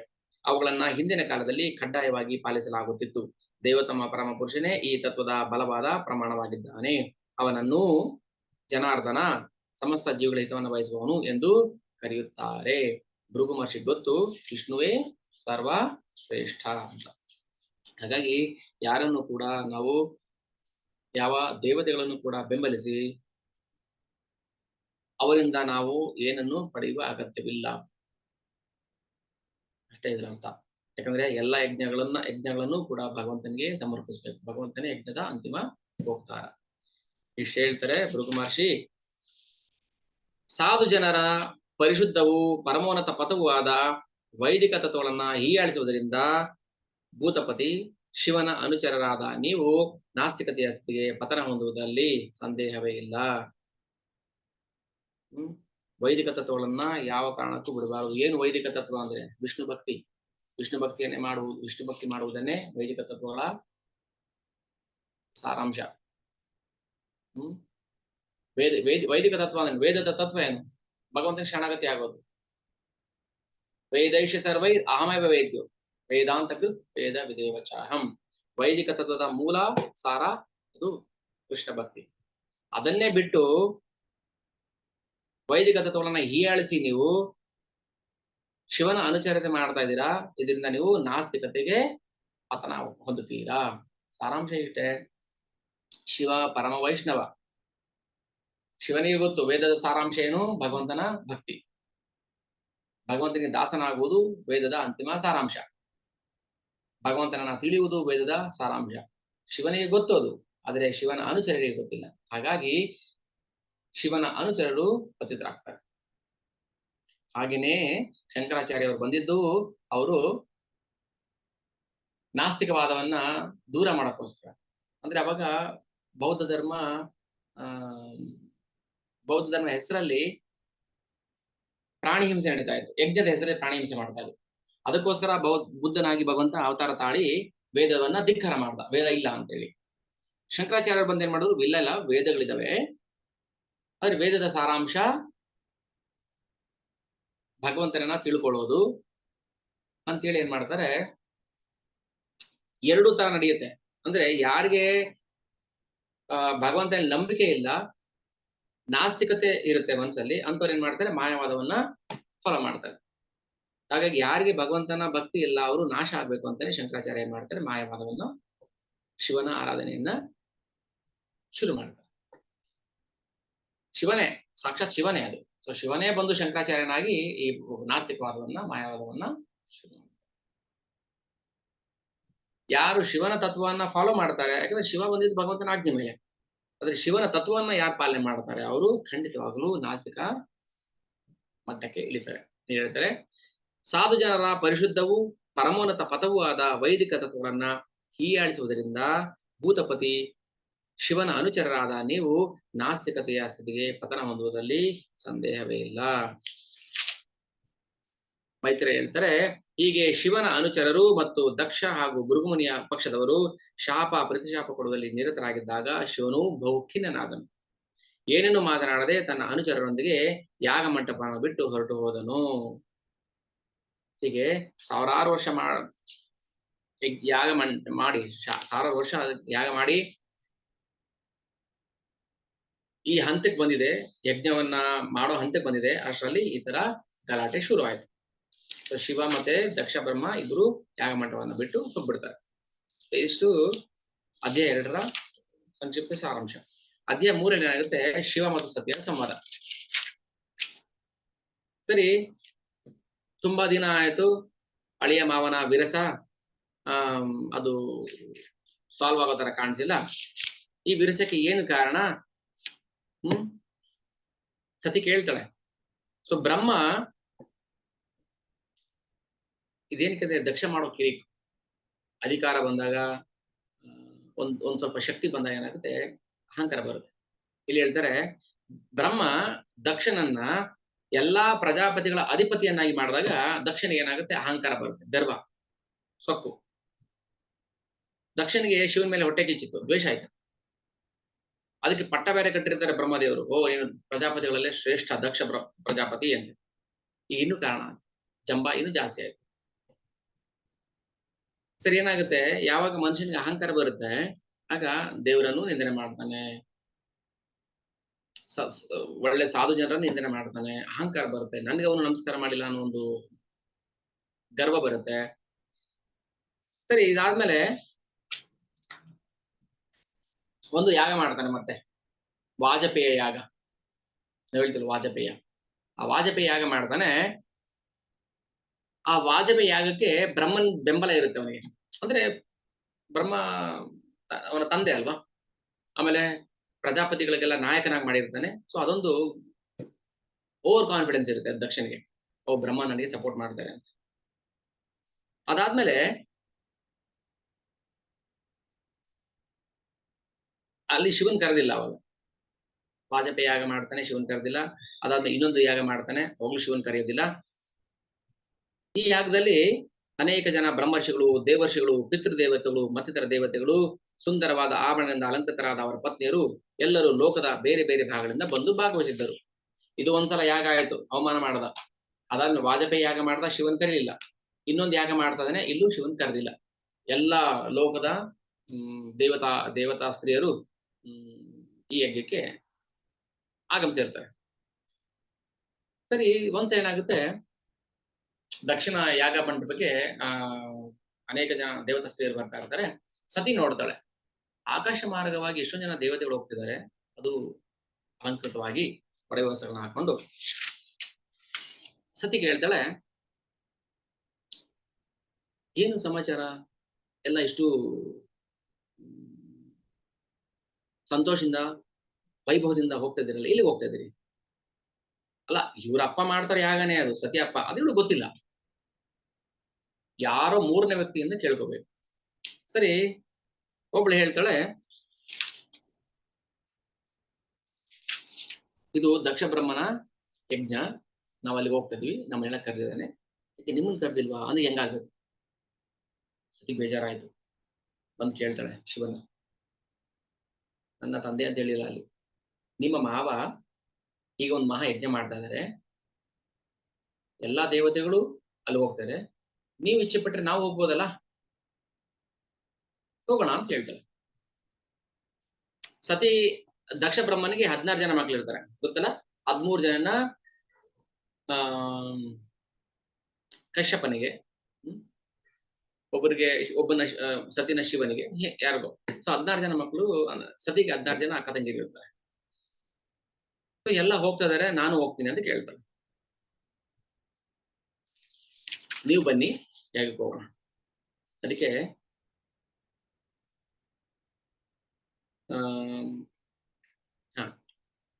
ತುಂಬಾ ಖುಷಿ ಆಯ್ತು ಅವಳಿಗೆ. ನಾನೊಬ್ಬ ದೀನಳಾದ ಹೆಂಗಸು, ನಿನಗೆ ತಿಳಿದಿರುವಂತೆ ನನಗೆ ಈ ಸತ್ಯದ ಅರಿವಿಲ್ಲ, ಆದ್ದರಿಂದ ನಾನು ನನ್ನ ಹುಟ್ಟೂರನ್ನ ಮತ್ತೊಮ್ಮೆ ನೋಡ ಬಯಸುತ್ತೇನೆ. ಅವ್ರ ಮನೆ ಆಸೆ ಆಯ್ತು ಸತಿಗೆ. ನನ್ನ ಬಂಧುಗಳಷ್ಟೇ ಅಲ್ಲದೆ ಇತರ ಹೆಂಗಸರು ಆಕರ್ಷಕವಾದ ಉಡುಪುಗಳನ್ನ ಆಭರಣ ಧರಿಸಿ ತಮ್ಮ ತಮ್ಮ ಪತಿಯರು ಮಿತ್ರರಿಂದೊಡಗೂಡಿ ಅಲ್ಲಿಗೆ ಹೋಗುತ್ತಿದ್ದಾರೆ. ತಂಡ ತಂಡವಾಗಿ ಹೋಗುತ್ತಿರುವ ಅವರ ಬಿಳಿಯ ವಿಮಾನಗಳು ಇಡೀ ಆಕಾಶವನ್ನ ಅದೆಷ್ಟು ಶೋಭಾಯಮಾನವಾಗಿ ಮಾಡಿವೆ ನೋಡು. ಹೇ ಸುರಶ್ರೇಷ್ಠನೇ, ನನ್ನ ತಂದೆಯ ಮನೆಯಲ್ಲಿ ಒಂದು ಹಬ್ಬ ನಡೀತಿದೆ ಎಂಬುದನ್ನ ತಿಳಿದು ಮಗಳ ದೇಹ ತಳಮಳಗೊಳ್ಳದೆ ಇರಲು ಹೇಗೆ ಸಾಧ್ಯ? ತವ್ರ ಮನೆ ವ್ಯಾಮೋಹ ಎಂತವ್ರು ಕಾಡುತ್ತೆ, ಹೋಗ್ಬೇಕು ಅಂತ ಅನ್ಸುತ್ತೆ. ಆದ್ರೆ ದಕ್ಷ ಬ್ರಹ್ಮ ಎಷ್ಟು ಕ್ರೂರಿ, ಶಿವನ್ ಮೇಲೆ ಇರೋ ಕೋಪಕ್ಕೆ ಮಗಳನ್ನು ಕರೆಯೋದಿಲ್ಲ. ನನ್ನನ್ನು ಕರೆದಿಲ್ಲವೆಂದು ನೀವು ಹೇಳಬಹುದು, ಆದರೂ ಸ್ನೇಹಿತರು, ಗಂಡ, ಗುರು ಅಥವಾ ತಂದೆ ಇವರುಗಳ ಮನೆಗೆ ಕರೆಯದೆಯೇ ಹೋಗುವುದರಲ್ಲಿ ಯಾವ ತೊಂದರೆಯೂ ಇಲ್ಲ. ಸ್ನೇಹಿತರ ಮನೆಗೆ, ಗಂಡ, ಗುರು ಅಥವಾ ತಂದೆ ಮನೆಗೆ ಕರೀದೇನೆ ಹೋಗ್ಬೋದು. ದಯವಿಟ್ಟು ನನ್ನ ನಮ್ಮ ತಂದೆ ಮನೆಗೆ ಕಳಿಸ್ಕೊಡಿ, ಬನ್ನಿ ನೀವು. ಕೈಲಾಸ ಪರ್ವತೋದರ್ಕಾದ ಶಿವ ಹೇಳ್ತಾನೆ, ಪ್ರೀತಿಯ ಪತ್ನಿ ಮಾತುಗಳನ್ನ ಕೇಳಿ ಮುಗುಳ್ನಗೆ ಅಂತ ಹೇಳ್ತಾನೆ. ಅದೇ ಸಮಯದಲ್ಲಿ ದಕ್ಷ ಆಡಿನ ಮಾತುಗಳನ್ನ ನೆನ್ಸ್ಕೊಂಡು ಹೇಳ್ತಾನಂತೆ, ಎಷ್ಟು ಬೇಜಾರಾಯ್ತು. ಶಿವ ಹೇಳ್ತಾನೆ, ಇವಾಗ ಬಂಧುಗಳ ಮನೆಗೆ ಆಹ್ವಾನವಿಲ್ಲದೆ ಹೋಗಬಹುದು ಎಂದು ನೀನು ಹೇಳಿದೆ. ಇದು ಯಾವಾಗ ನಿಜವೆಂದರೆ, ಆ ಬಂಧು ದೇಹ ಕಲ್ಪನೆಯಿಂದಾದ ದುರಹಂಕಾರದಿಂದ ಅತಿಥಿಯಲ್ಲಿ ದೋಷ ಹುಡುಕದೆ ಅವನ ಮೇಲೆ ಕೋಪಿಸಿಕೊಳ್ಳದೆ ಇದ್ದಾಗ ಇದು ನೀನು ಹೇಳಿದ್ದು. ಓಕೆ, ಈಗ ಬಲಿಚಕ್ರವರ್ತಿಗೆ ಶುಕ್ರಾಚಾರ್ಯ ಹೇಳ್ತಾರೆ, ಬಲಿಚಕ್ರವರ್ತಿ ನೀನು ಅವ್ರಿಗೆ ದಾನ ಕೊಡ್ಬೇಡ ಅಂತ. ಗುರು ಮಾತನ್ನ ಧಿಕ್ಕರ ಮಾಡೋಂಗಿಲ್ಲ. ಗುರು ಮಾತನ್ನ ಧಿಕ್ಕರಿಸಿ ಏನಾಗುತ್ತೆ, ಶಾಪ ಕೊಡ್ತಾರೆ. ನೀನ್ ಕಲ್ತಿರೋ ವಿದ್ಯೆ ಎಲ್ಲ ನಾಶ ಆಗ್ಲಿ ಅಂತ. ಆದ್ರೆ ಶಾಪ ಕೊಡೋದಿಕ್ಕೆ ಅವರು ಅರ್ಹತೆಯನ್ನು ಕಳ್ಕೊಂಡ್ಬಿಟ್ಟಿದ್ದಾರೆ ಅಷ್ಟೊತ್ತಾಗ್ಲೆ. ಗುರುವಿನ ಅರ್ಹತೆ ಹೋಗ್ಬಿಟ್ಟಿದೆ ಅಲ್ಲಿ. ಯಾವಾಗ ಭಗವಂತನಿಗೆ ನೀನು ದಾನ ಕೊಡ್ಬೇಡ ಅಂತ ಹೇಳಿದ್ಯೋ ಆ ಕ್ಷಣನೇ ನಿನ್ನ ಗುರು ಸ್ಥಾನ ನಾಶ ಆಯ್ತು. ಯಾಕಂದ್ರೆ ಯಾವ ಶಿಷ್ಯನಿಗೆ ಗುರು ಭಗವಂತನ ವಿರುದ್ಧವಾಗಿ ಜ್ಞಾನವನ್ನ ಬೋಧನೆ ಮಾಡ್ತಾನೆ, ಅವನ್ ಗುರು ಅನ್ಸ್ಕೊಳಕ್ ಸಾಧ್ಯ ಇಲ್ಲ. ಕೃಷ್ಣ ಅರ್ಜುನಿಗೆ ಯುದ್ಧ ಮಾಡು ಅಂತ ಹೇಳುವಾಗ ಪ್ರೇರೇಪಣೆ ಮಾಡ್ಬೇಕಾದ್ರೆ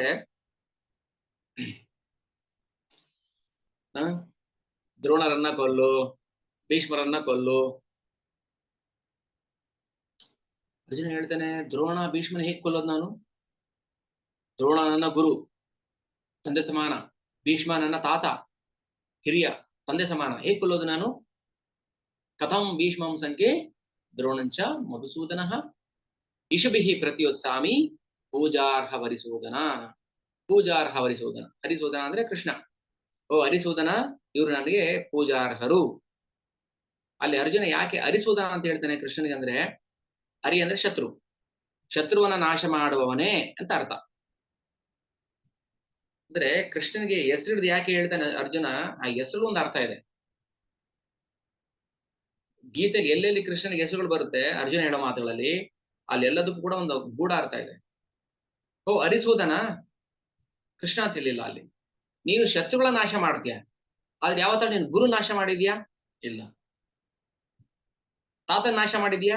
ಇಲ್ಲ. ಮತ್ತೆ ನನಗೆ ಯಾಕೆ ಹೇಳ್ತೀಯ ನಾಶ ಮಾಡೋರನ್ನ ಕೊಲ್ಲು ಅಂತ ಹೇಳಿದಾಗ ಕೃಷ್ಣನ ಒಂದು ಗೂಢ ಅರ್ಥ ಏನು ಗೊತ್ತಾ? ಇಲ್ಲ, ಅವ್ರು ನಿನ್ನ ಗುರು ಅಲ್ಲ, ಈಗ ಅವ್ರು ನಿನ್ನ ತಾತ ಅಲ್ಲ. ಈಗ ಯಾವಾಗ ನಿನ್ನ ವಿರುದ್ಧವಾಗಿ ಯುದ್ಧ ಮಾಡಕ್ಕೆ ಬಂದ್ರು, ಯಾವಾಗ ಅಧರ್ಮಿಗಳ ಜೊತೆ ಸೇರ್ಕೊಂಡ್ರು, ಅವರು ಅವರ ಗುರು ಸ್ಥಾನವನ್ನ ಕಳ್ಕೊಂಡಿದ್ದಾರೆ. ನಿನ್ನ ನಾಶ ಮಾಡೋಕೋಸ್ಕರ ಬಂದಿದ್ದಾರೆ, ಅವರು ನಿನ್ನ ವಿರುದ್ಧವಾಗಿ ಯುದ್ಧ ಮಾಡಕ್ ಬಂದಿದ್ದಾರೆ. ಹೀಗೆ ಶಿವ ಹೇಳ್ತಾ ಇದ್ದಾನೆ, ಹೌದು ಕರೀದೆ ಹೋಗ್ಬೋದು, ಗಂಡನ ಮನೆಗೆ, ಸ್ನೇಹಿತರ ಮನೆಗೆ, ಗುರುಗಳ ಮನೆಗೆ ಕರೀದು ಹೋಗ್ಬೋದು. ಆದರೆ ಯಾವಾಗ ಅಂದ್ರೆ ಆ ಬಂಧು ದೇಹ ಕಲ್ಪನೆಯಿಂದಾದ ಅಹಂಕಾರದಿಂದ ಅತಿಥಿಯಲ್ಲಿ ದೋಷ ಹುಡುಕದೆ ಅವನ ಮೇಲೆ ಕೋಪಿಸಿಕೊಳ್ಳದೆ ಇದ್ದಾಗ ಇದು ಓಕೆ. ವಿದ್ಯೆ, ತಪಸ್ಸು, ಧನ, ರೂಪ, ಯೌವನ, ಕುಲ ಎಂಬ ಷಡ್ಗುಣಗಳು ಶ್ರೇಷ್ಠನಲ್ಲಿರಬೇಕಾದ ಗುಣಗಳು. ಆದರೆ ಅವುಗಳನ್ನ ಹೊಂದಿರುವುದರಿಂದ ಗರ್ವಿಷ್ಠನಾಗಿ ಕುರುಡಾಗುತ್ತಾನೆ. ಶಿವನ ಮಾತು, ಶ್ರೀ ಭಗವಾನು ವಾಚ. ಶಿವಳ ಮಾತೇನು? ಕೆಲವು ಅಷ್ಟಮದ ಅಂತ ಹೇಳ್ತಾರೆ ಕೆಲವು ಶಾಸ್ತ್ರದಲ್ಲಿ, ಇಲ್ಲಿ 6 ದುರ್ಗುಣಗಳು ಹೇಳ್ತಾರೆ. ಅಂದ್ರೆ ಸದ್ಗುಣಗಳೇ ಅದು. ಅದು ಬಂದಾಗ ಏನಾದ್ರೂ ಅಹಂಕಾರ ಬಂತು ಅಂದ್ರೆ ಅವು ದುರ್ಗುಣ ಆಗುತ್ತೆ. ಭಗವಂತನಿರೋ ಭಕ್ತಿ ನಾಶ ಆಗ್ಬಿಡುತ್ತೆ, ದೈನ್ಯತೆ ನಾಶ ಆಗ್ಬಿಡುತ್ತೆ. ಗುರುಗಳ ಮುಂದೆ, ಬ್ರಾಹ್ಮಣರ ಮುಂದೆ, ವೈಷ್ಣವರ ಮುಂದೆ, ಭಗವಂತನ ಮುಂದೆ ಅವರು ತಲೆ ಬಗ್ಸೋದಿಲ್ಲ. ಸೊ ಯಾವ ಗುಣಗಳು ಅವನ್ನ ಭಗವಂತನ ಭಕ್ತಿಯಿಂದ ಹಿಂದೆ ಕರ್ಕೊಂಡ್ ಬರುತ್ತೆ, ಅವಾಗ ಅದು ದುರ್ಗುಣಗಳಾಗುತ್ತೆ. ಅದನ್ನೇ ಭಾಗವತ ಹೇಳುತ್ತೆ, ಹರಾವ ಭಕ್ತಸ್ಯ ಕುತೋ ಮಹದ್ಗುಣ. ಕುತೋ ಮಹದ್ಗುಣ, ಎಲ್ಲಿದೆ ಮಹದ್ಗುಣಗಳು? ಯಾವಾಗ ಅವನ ಹರಿಭಕ್ತಿ ಮಾಡೋದನ್ನ ಸ್ಟಾಪ್ ಮಾಡ್ತಾನೆ ಅಥವಾ ಹರಿಭಕ್ತಿ ಮಾಡೋದಿಲ್ಲ, ಅದರಿಂದ ವಿಮುಖನಾಗ್ತಾನೆ, ಅವನಲ್ಲಿರುವಂತ ಒಳ್ಳೆ ಗುಣಗಳು ಕೂಡ ಕೆಟ್ಟ ಗುಣಗಳಾಗುತ್ತೆ. ಅವನತ್ರ ದುಡ್ಡಿದ್ರು ಕೂಡ ಅದು ಕೆಟ್ಟದಕ್ಕೆ ವಿನಿಯೋಗ ಆಗುತ್ತೆ. ಒಳ್ಳೆ ಕುಲ ಇದ್ರು ಕೂಡ ಅದು ಕೆಟ್ಟದಕ್ಕೆ ಬಳಸ್ತಾನೆ, ಒಳ್ಳೆ ವಿದ್ಯೆ ಇದ್ರು ಕೂಡ ಅದನ್ನ ಕೆಟ್ಟದಕ್ಕೆ ಬಳಸ್ತಾನೆ. ಯಾಕಂದ್ರೆ ಅವನು ಕೃಷ್ಣ ಭಕ್ತಿ ಮಾಡ್ತಾ ಇಲ್ಲ.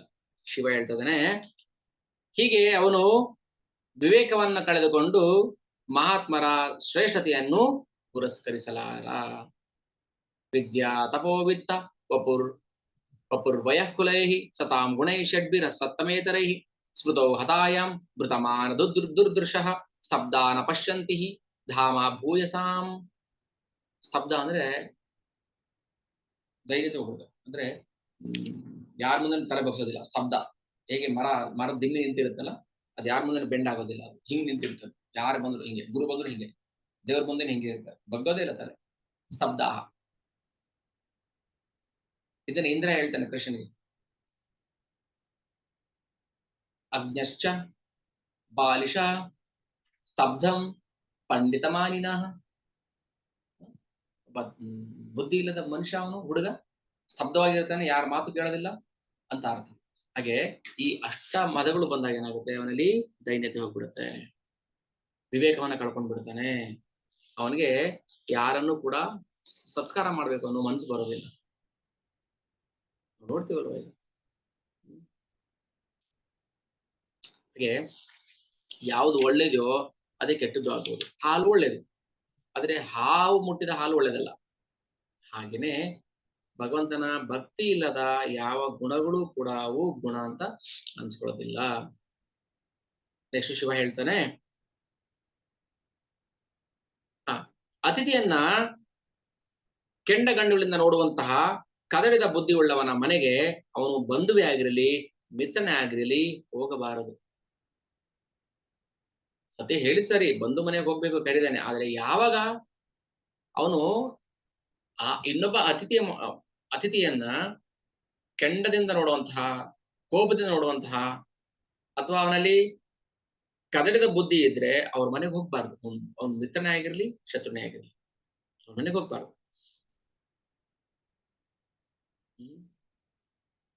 ಯಾಕಂದ್ರೆ ಇಲ್ಲೊಂದು ಎಕ್ಸಾಂಪಲ್ ಕೊಡ್ತಾರೆ ಪ್ರಭುಪಾದರು. ಎಂತ ಹುಲಿಗೂ ಕೂಡ ತಮ್ಮ ಮರಿಗಳ ಮೇಲೆ ಪ್ರೀತಿ ಇರುತ್ತೆ. ನಾವ್ ಹೇಳ್ತೀವಿ ಹುಲಿ ಕೆಟ್ಟ ಪ್ರಾಣಿ ಅಂತ. ಹುಲಿ ಕೆಟ್ಟ ಪ್ರಾಣಿ ಅಲ್ಲ. ಹಾವು ಕೆಟ್ಟ ಪ್ರಾಣಿನ ಇಲ್ಲ. ಹಾವು ತನ್ನ ಮರಿಗಳಿಗೆ ಹಾಲು ಕೊಡುತ್ತೆ, ಅದಕ್ಕೆ ಆಹಾರ ಕೊಡುತ್ತೆ. ಹುಲಿಗಳು ತಮ್ಮ ಮರಿಗಳಿಗೆ ಆಹಾರ ಕೊಡುತ್ತೆ, ಅವನ್ನ ಪ್ರೀತಿ ಮಾಡುತ್ತೆ. ನಾಯಿ ತಮ್ಮ ಮಕ್ಕಳನ್ನ ಪ್ರೀತಿ ಮಾಡುತ್ತೆ, ಬೆಕ್ಕು ತಮ್ಮ ಮರಿಯನ್ನ ಪ್ರೀತಿ ಮಾಡುತ್ತೆ, ಮನುಷ್ಯನ ಹತ್ರ ಪ್ರೀತಿ ಮಾಡ್ತಾನೆ. ಹಾಗಾದ್ರೆ ಮನುಷ್ಯ ಮಾತ್ರ ಒಳ್ಳೆಯವನು, ಪ್ರಾಣಿ ಕೆಟ್ಟದ್ದು ಅಂತ ಅಲ್ಲ. ಅದು ಅವರವರಿಗೆ ಒಳ್ಳೆಯವರು ಅಷ್ಟೇನೆ. ಆದ್ರೆ ಅದೇ ಪ್ರೀತಿ ಇನ್ನೊಂದು ಪ್ರಾಣಿ ಮೇಲೆ ಏನಾಗುತ್ತೆ, ಈಗ ನಾಯಿ ತನ್ನ ಮರಿಯನ್ನು ಪ್ರೀತಿ ಮಾಡುತ್ತೆ, ಅದೇ ಬೆಕ್ಕಿನ ಮರಿ ಕಂಡ್ರೆ ಅದಕ್ಕೆ ದ್ವೇಷ. ಅಂತದನ್ನ ಅದು ಪ್ರಾಣಿ ಸಹಜ ಬುದ್ಧಿ, ಮನುಷ್ಯನಲ್ಲಿ ಇರಬಾರ್ದು ಆತರ. ಆದ್ರೆ ದಕ್ಷಿಣಲ್ಲಿ ನಿನ್ನ ಅಪ್ಪನಲ್ಲಿ ಇದೆ, ಅದಕ್ಕೆ ನಾವು ಹೋಗ್ಬಾರ್ದು. ಶತ್ರುವಿನ ಬಾಣ ಪ್ರಹಾರಗಳಿಂದ ಆಗುವ ನೋವು, ಶತ್ರು ಬಾಣ ಹೊಡೆದ್ಬಿಟ್ಟಿದ್ದಾನೆ, ಇಲ್ಲಿಗೆ ನೋವಾಗ್ತದೆ. ಆದ್ರೆ ಆ ನೋವು ಬಂಧುವಿನ ಕ್ರೂರವಾದ ಮಾತುಗಳಿಂದ ಆಗುವ ನೋವಿನಷ್ಟು ತೀವ್ರವಲ್ಲ. ಕೇಳೋದು ಮಾತು ಕೆಲವು ಸಲ ಏನಾಗುತ್ತೆ ಅಂದ್ರೆ, ಕೋಪದಲ್ಲಿ ಅಥವಾ ಸಿಟ್ಟಿನ ಭರದಲ್ಲಿ ಏನೋ ಒಂದು ಮಾತಾಡ್ಬಿಡುತ್ತೆ, ಬಂದ್ಬಿಡುತ್ತೆ ಒಳಗಿಂದ. ಆದ್ರೆ ಅದು ತುಂಬಾ ದಿನ ನೋವು ಮಾಡ್ಬಿಡುತ್ತೆ. ಅದಕ್ಕೆ ಇಲ್ಲಿ ಶಿವ ಹೇಳ್ತಾನೆ, ಬಾಣದಿಂದ ಆಗುವಂತ ನೋವಿದೆಯಲ್ಲ, ಆ ನೋವುಗಿಂತ ಈ ಬಂಧುಗಳು ಮಾತಾಡುವಂತಹ ಚುಚ್ಚು ಮಾತು ತುಂಬಾ ನೋವು ಮಾಡ್ಬಿಡುತ್ತೆ. ಕ್ರೂರ ವಾಕುಗಳ ನೋವು ಹಗಲು ರಾತ್ರಿ ಮನಸ್ಸನ್ನ ಕೊರೆಯುತ್ತಿರುತ್ತೆ. ಸ್ವಾನಾಂ ಯಥಾ ವಕ್ರದಿಯಾಂ ದುರುಕ್ತಿ ಅಂದ್ರೆ ಕೆಟ್ಟ ಮಾತು. ದುರುಕ್ತಿವಿರ್ ವಾನಿಶಂ ತಪ್ಯದಿ ಮರ್ಮ ತಾಡಿತ ಅಂದ್ರೆ ಅದು ಮರ್ಮಾಘಾತ, ಅದು ಒಳಗಡೆ ಚುಚ್ಚುತ್ತಾ ಇರುತ್ತೆ, ಕೊರುಕ್ತಾ ಇರ್ತದೆ. ಅವತ್ತ ಮಗನು ಕೆಲವು ಸಲ ತಂದೆ ತಾಯಿಗಳು ಬೈದರೆ ಸಹಿಸಿಕೊಂಡು ಸುಮ್ಮನೆ ಇರುತ್ತಾನೆ. ಹಾಗೆಯೇ ತಂದೆಯು ಒಂದು ವೇಳೆ ತನ್ನ ಬಗ್ಗೆ ಕಟುವಾಗಿ ಮಾತನಾಡಿದರೆ ಅದನ್ನು ಸಹಿಸಿಕೊಂಡು ಇದ್ದು ಬಿಡೋಣ ಎಂದು ಭಾವಿಸಿ ಸತಿದೇವಿಯು ತನ್ನ ತಂದೆಯ ಮನೆಗೆ ಹೋಗುವ ಅಪಾಯಕಾರಿ ನಿರ್ಧಾರವನ್ನ ತೆಗೆದುಕೊಂಡಿದ್ದಿರಬಹುದು. ಆದರೆ ಸತಿದೇವಿಯು ಅಂತ ಕಠೋರ ವಾಕ್ಗಳನ್ನ ಸಹಿಸಿಕೊಳ್ಳಲಾರಳು ಎಂದು ಶಿವನು ಮತ್ತೆ ಅವಳಿಗೆ ತಿಳಿ ಹೇಳಿದನು. ಒಂದು ವೇಳೆ ನಾವು ಹೋದ್ರೆ ನಿಮ್ಮನ್ನ ಕರೆದಲ್ಲಿ ಯಾಕೆ ಬಂದ್ರಿ ಅಂತ ಕೇಳಿದ್ರೆ ಏನಾಗುತ್ತೆ? ಹೋಗ್ಬೇಕನ್ನೋ ಆಸೆ ಇರುತ್ತೆ. ಅಕಸ್ಮಾತ್ ಇವ್ರು ಹೋದಾಗ ನಾನು ನಿನ್ನ ಕರೆದಲ್ಲಿ ಯಾಕೆ ಬಂದೆ ಅಂತ ಕೇಳಿದ್ರೆ ಏನಾಗುತ್ತೆ? ಅವಾಗ ಯಾಕೆ ಹೋಗ್ಬೇಕು? ಮತ್ತೆ ಅದಕ್ಕೆ ಹೋಗ್ಬಾರ್ದು. ಅದಕ್ಕೆ ಒಬ್ಬ ವ್ಯಕ್ತಿಯು ಶತ್ರುವಿನ ಪ್ರಹಾರಗಳನ್ನು ತಡೆದುಕೊಂಡು ಅದನ್ನ ಮನಸ್ಸಿಗೆ ಹಚ್ಚಿಕೊಳ್ಳದಿರಬಹುದು, ಏಕೆಂದರೆ ಶತ್ರುವಿನಿಂದ ಗಾಯವಾಗುವುದು ಸಹಜ. ಆದರೆ ಬಂಧುವಿನ ನಿಷ್ಠುರವಾದ ಮಾತುಗಳಿಂದ ಹಗಲು ರಾತ್ರಿ ನೋವು ಅನುಭವಿಸಬೇಕಾಗುತ್ತದೆ. ಕೆಲವು ವೇಳೆ ಈ ನೋವನ್ನ ತಡೆಯಲಾರದೆ ಆತ್ಮಹತ್ಯೆ ಮಾಡಿಕೊಂಡು ಬಿಡ್ತಾನೆ. ಇವೆಲ್ಲ ಮನುಷ್ಯನ ಸಹಜ ಮನೋವೃತ್ತಿ. ಶಿವ ಮನೋಭಿಮಾನಿ ದೇವತೆ. ಸೊ ಮನಸ್ಸಿನ ವಿಕಾರತೆ ಶಿವನಿಗೆ ಗೊತ್ತು.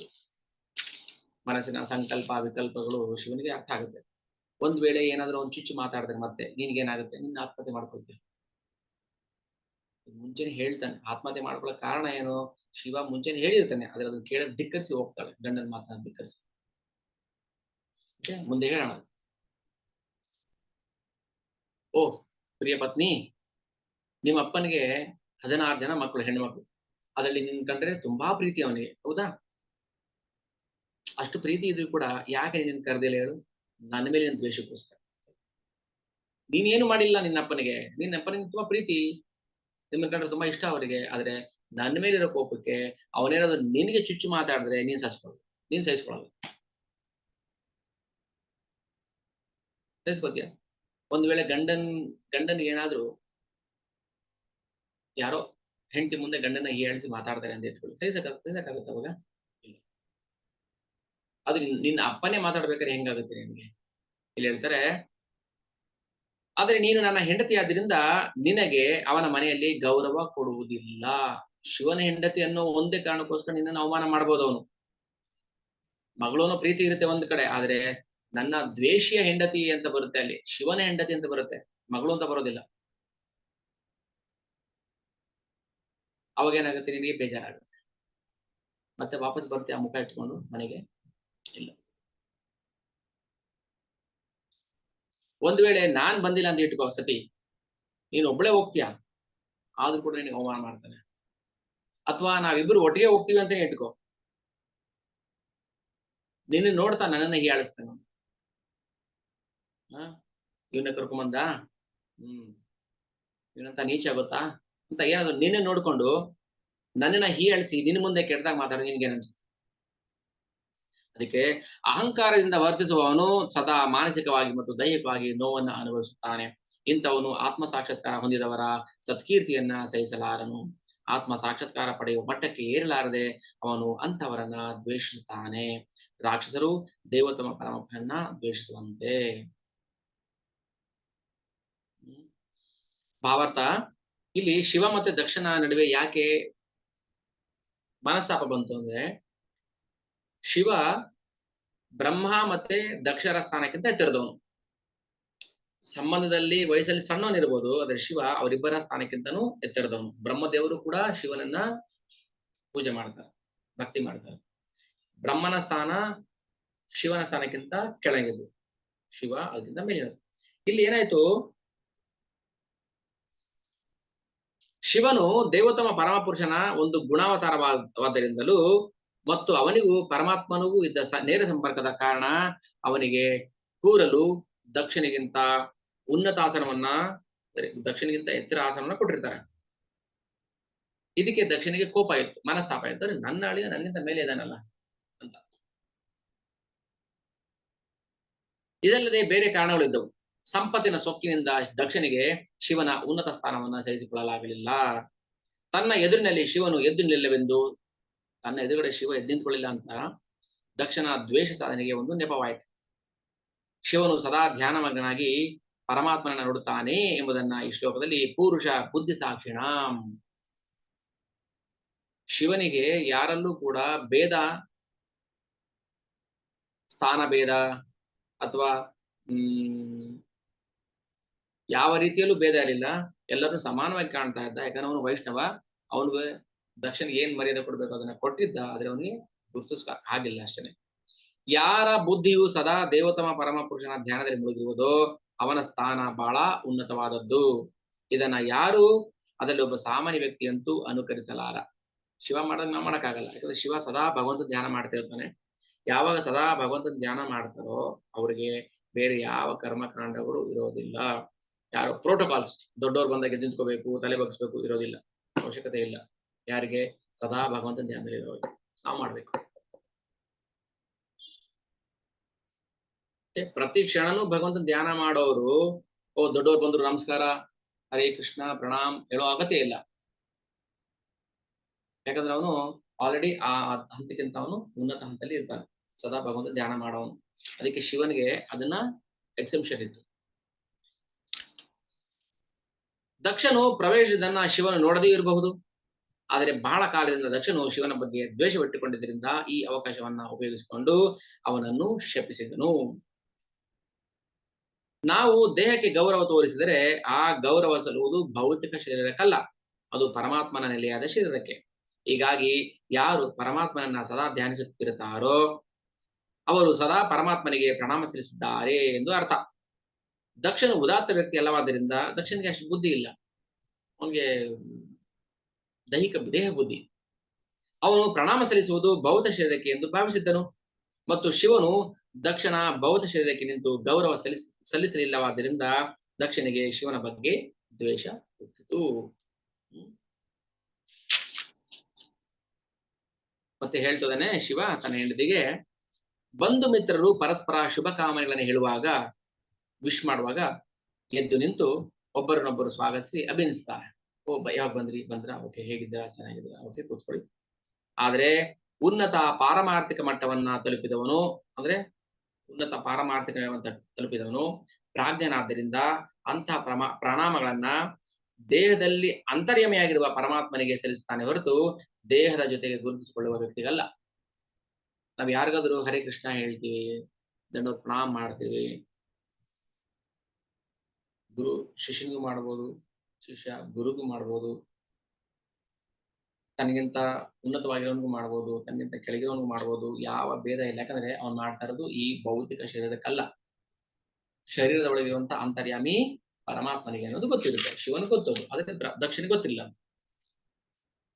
ದಕ್ಷನು ಶಿವನ ಮಾವ, ಆದ್ದರಿಂದ ಅವನಿಗೆ ಗೌರವ ಸಲ್ಲಿಸಬೇಕಾದದ್ದು ಶಿವನ ಕರ್ತವ್ಯ ಎಂದು ವಾದಿಸಬಹುದು. ಈ ವಾದಕ್ಕೆ ಉತ್ತರ ಇಲ್ಲಿದೆ. ಒಬ್ಬ ವಿದ್ಯಾವಂತನು ಸ್ವಾಗತಿಸುವಾಗ ಎದ್ದು ನಿಂತರೆ ಅಥವಾ ನಮಸ್ಕರಿಸಿದರೆ ಆತನು ಪ್ರತಿಯೊಬ್ಬನ ಹೃದಯದಲ್ಲೂ ಅಂತರ್ಯಾಮಿಯಾಗಿರುವ ಪರಮಾತ್ಮನಿಗೆ ಆ ನಮಸ್ಕಾರವನ್ನು ಅರ್ಪಿಸುತ್ತಾನೆ ಎಂದು ತಿಳಿಯಬೇಕು. ಆದ್ದರಿಂದ ವೈಷ್ಣವ ಸಮಾಜದಲ್ಲಿ ಶಿಷ್ಯನು ತನ್ನ ಗುರುವಿಗೆ ನಮಸ್ಕಾರ ಮಾಡಿದರೆ ಗುರುವು ತಕ್ಷಣವೇ ಪ್ರತಿವಂದನೆ ಮಾಡುವುದನ್ನ ನಾವು ನೋಡುತ್ತೇವೆ. ಗುರುನು ನಮಸ್ಕಾರ ಮಾಡ, ಓ ನಾನು ಗುರು, ನಾನು ನಮಸ್ಕಾರ ಮಾಡೋಂಗಿಲ್ಲ, ಹಂಗ್ ಮಾಡಬಾರ್ದು. ಅಥವಾ ನಾನು ಸೀನಿಯರ್ ಡಿವೋಟಿ ಅಥವಾ ಇವರು ಜೂನಿಯರ್ ಡಿವೋಟಿ, ಇವರು ಭಕ್ತಿಗೆ ನಿನ್ನೆ ಮೊನ್ನೆ ಬಂದಿರೋರು, ನಾನು ಅಷ್ಟು ವರ್ಷದಿಂದ ಇದ್ದೀನಿ, ಅವೆಲ್ಲ ಇಲ್ಲ. ಯಾರು ಯಾರಿಗೆ ಬೇಕಾದ್ರೂ ನಮಸ್ಕಾರ ಮಾಡ್ಬೋದು, ಯಾರು ಯಾರಿಗೆ ಬೇಕಾದ್ರೂ ದಂಡ ಪ್ರಣಾಮ ಮಾಡ್ಬೋದು. ಯಾಕಂದ್ರೆ ಮಾಡ್ತಾ ಇರೋದು ನಾವು ನಮಗೆ, ಈ ದೇಹಕ್ಕಲ್ಲ, ಇದು ಒಳಗಡೆ ಕೇಳ್ತಾರೆ ಪ್ರಭಾವದಲ್ಲಿ. ವೈಷ್ಣವ ಸಮಾಜದಲ್ಲಿ ಶಿಷ್ಯನು ತನ್ನ ಗುರುವಿಗೆ ನಮಸ್ಕಾರ ಮಾಡಿದರೆ ಗುರುವು ತಕ್ಷಣವೇ ಪ್ರತಿವಂದನೆ ಮಾಡುವುದನ್ನು ನಾವು ನೋಡುತ್ತೇವೆ. ಏಕೆಂದ್ರೆ ಅವರು ನಮಸ್ಕಾರಗಳನ್ನ ಪರಸ್ಪರ ಭಗವಂತನಿಗೆ ಅರ್ಪಿಸುತ್ತಾರೆ ಹೊರತು ದೇಹಕ್ಕಲ್ಲ. ಆದ ಕಾರಣ ಗುರುವು ಶಿಷ್ಯನ ದೇಹದಲ್ಲಿ ನೆಲೆಸಿರುವ ಪರಮಾತ್ಮನಿಗೆ ನಮಸ್ಕರಿಸುತ್ತಾನೆ. ಈಗ ಯಾರಿಗಾದ್ರೂ ಈಗ ಎಷ್ಟು ಸಲ ನನ್ಗೆ ಆತರ ಅನುಭವ ಇದೆ. ನಾವು ದಂಡವತ್ ಪ್ರಣಾಮ ಅಂತ ಹೇಳಿದಾಗ, ಓ ಪ್ರಭುಜಿ ನೀವು ಹೇಳ್ಬಾರ್ದು ನಮ್ಗೆ ಅಂತ ಹೇಳಿ. ಯಾಕೆ ಹೇಳಬಾರ್ದು? ಓ ನೀವು ಗುರುಗಳು, ಅದಕ್ಕೆ ಹೇಳ್ಬಾರ್ದು. ಯಾರು ಹೇಳಿದ್ರು ಗುರುಗಳು ಹೇಳ್ಬಾರ್ದು ಅಂತ? ಶಿಷ್ಯಂದ್ರೆ ಹೇಳ್ಬೇಕು ಅಂತ ಯಾರು ಹೇಳಿದ್ರು? ಅಥವಾ ನನ್ನಿಂದ ಚಿಕ್ಕವರು ಹೇಳ್ಬೇಕು ಅಂತ ಯಾರು ಹೇಳಿದ್ರು? ಯಾರು ಯಾರಿಗೆ ಬೇಕಾದ್ರೂ ದಂಡವತ್ ಪ್ರಣಾಮ ಹೇಳ್ಬೋದು, ಮಾಡ್ಬೋದು.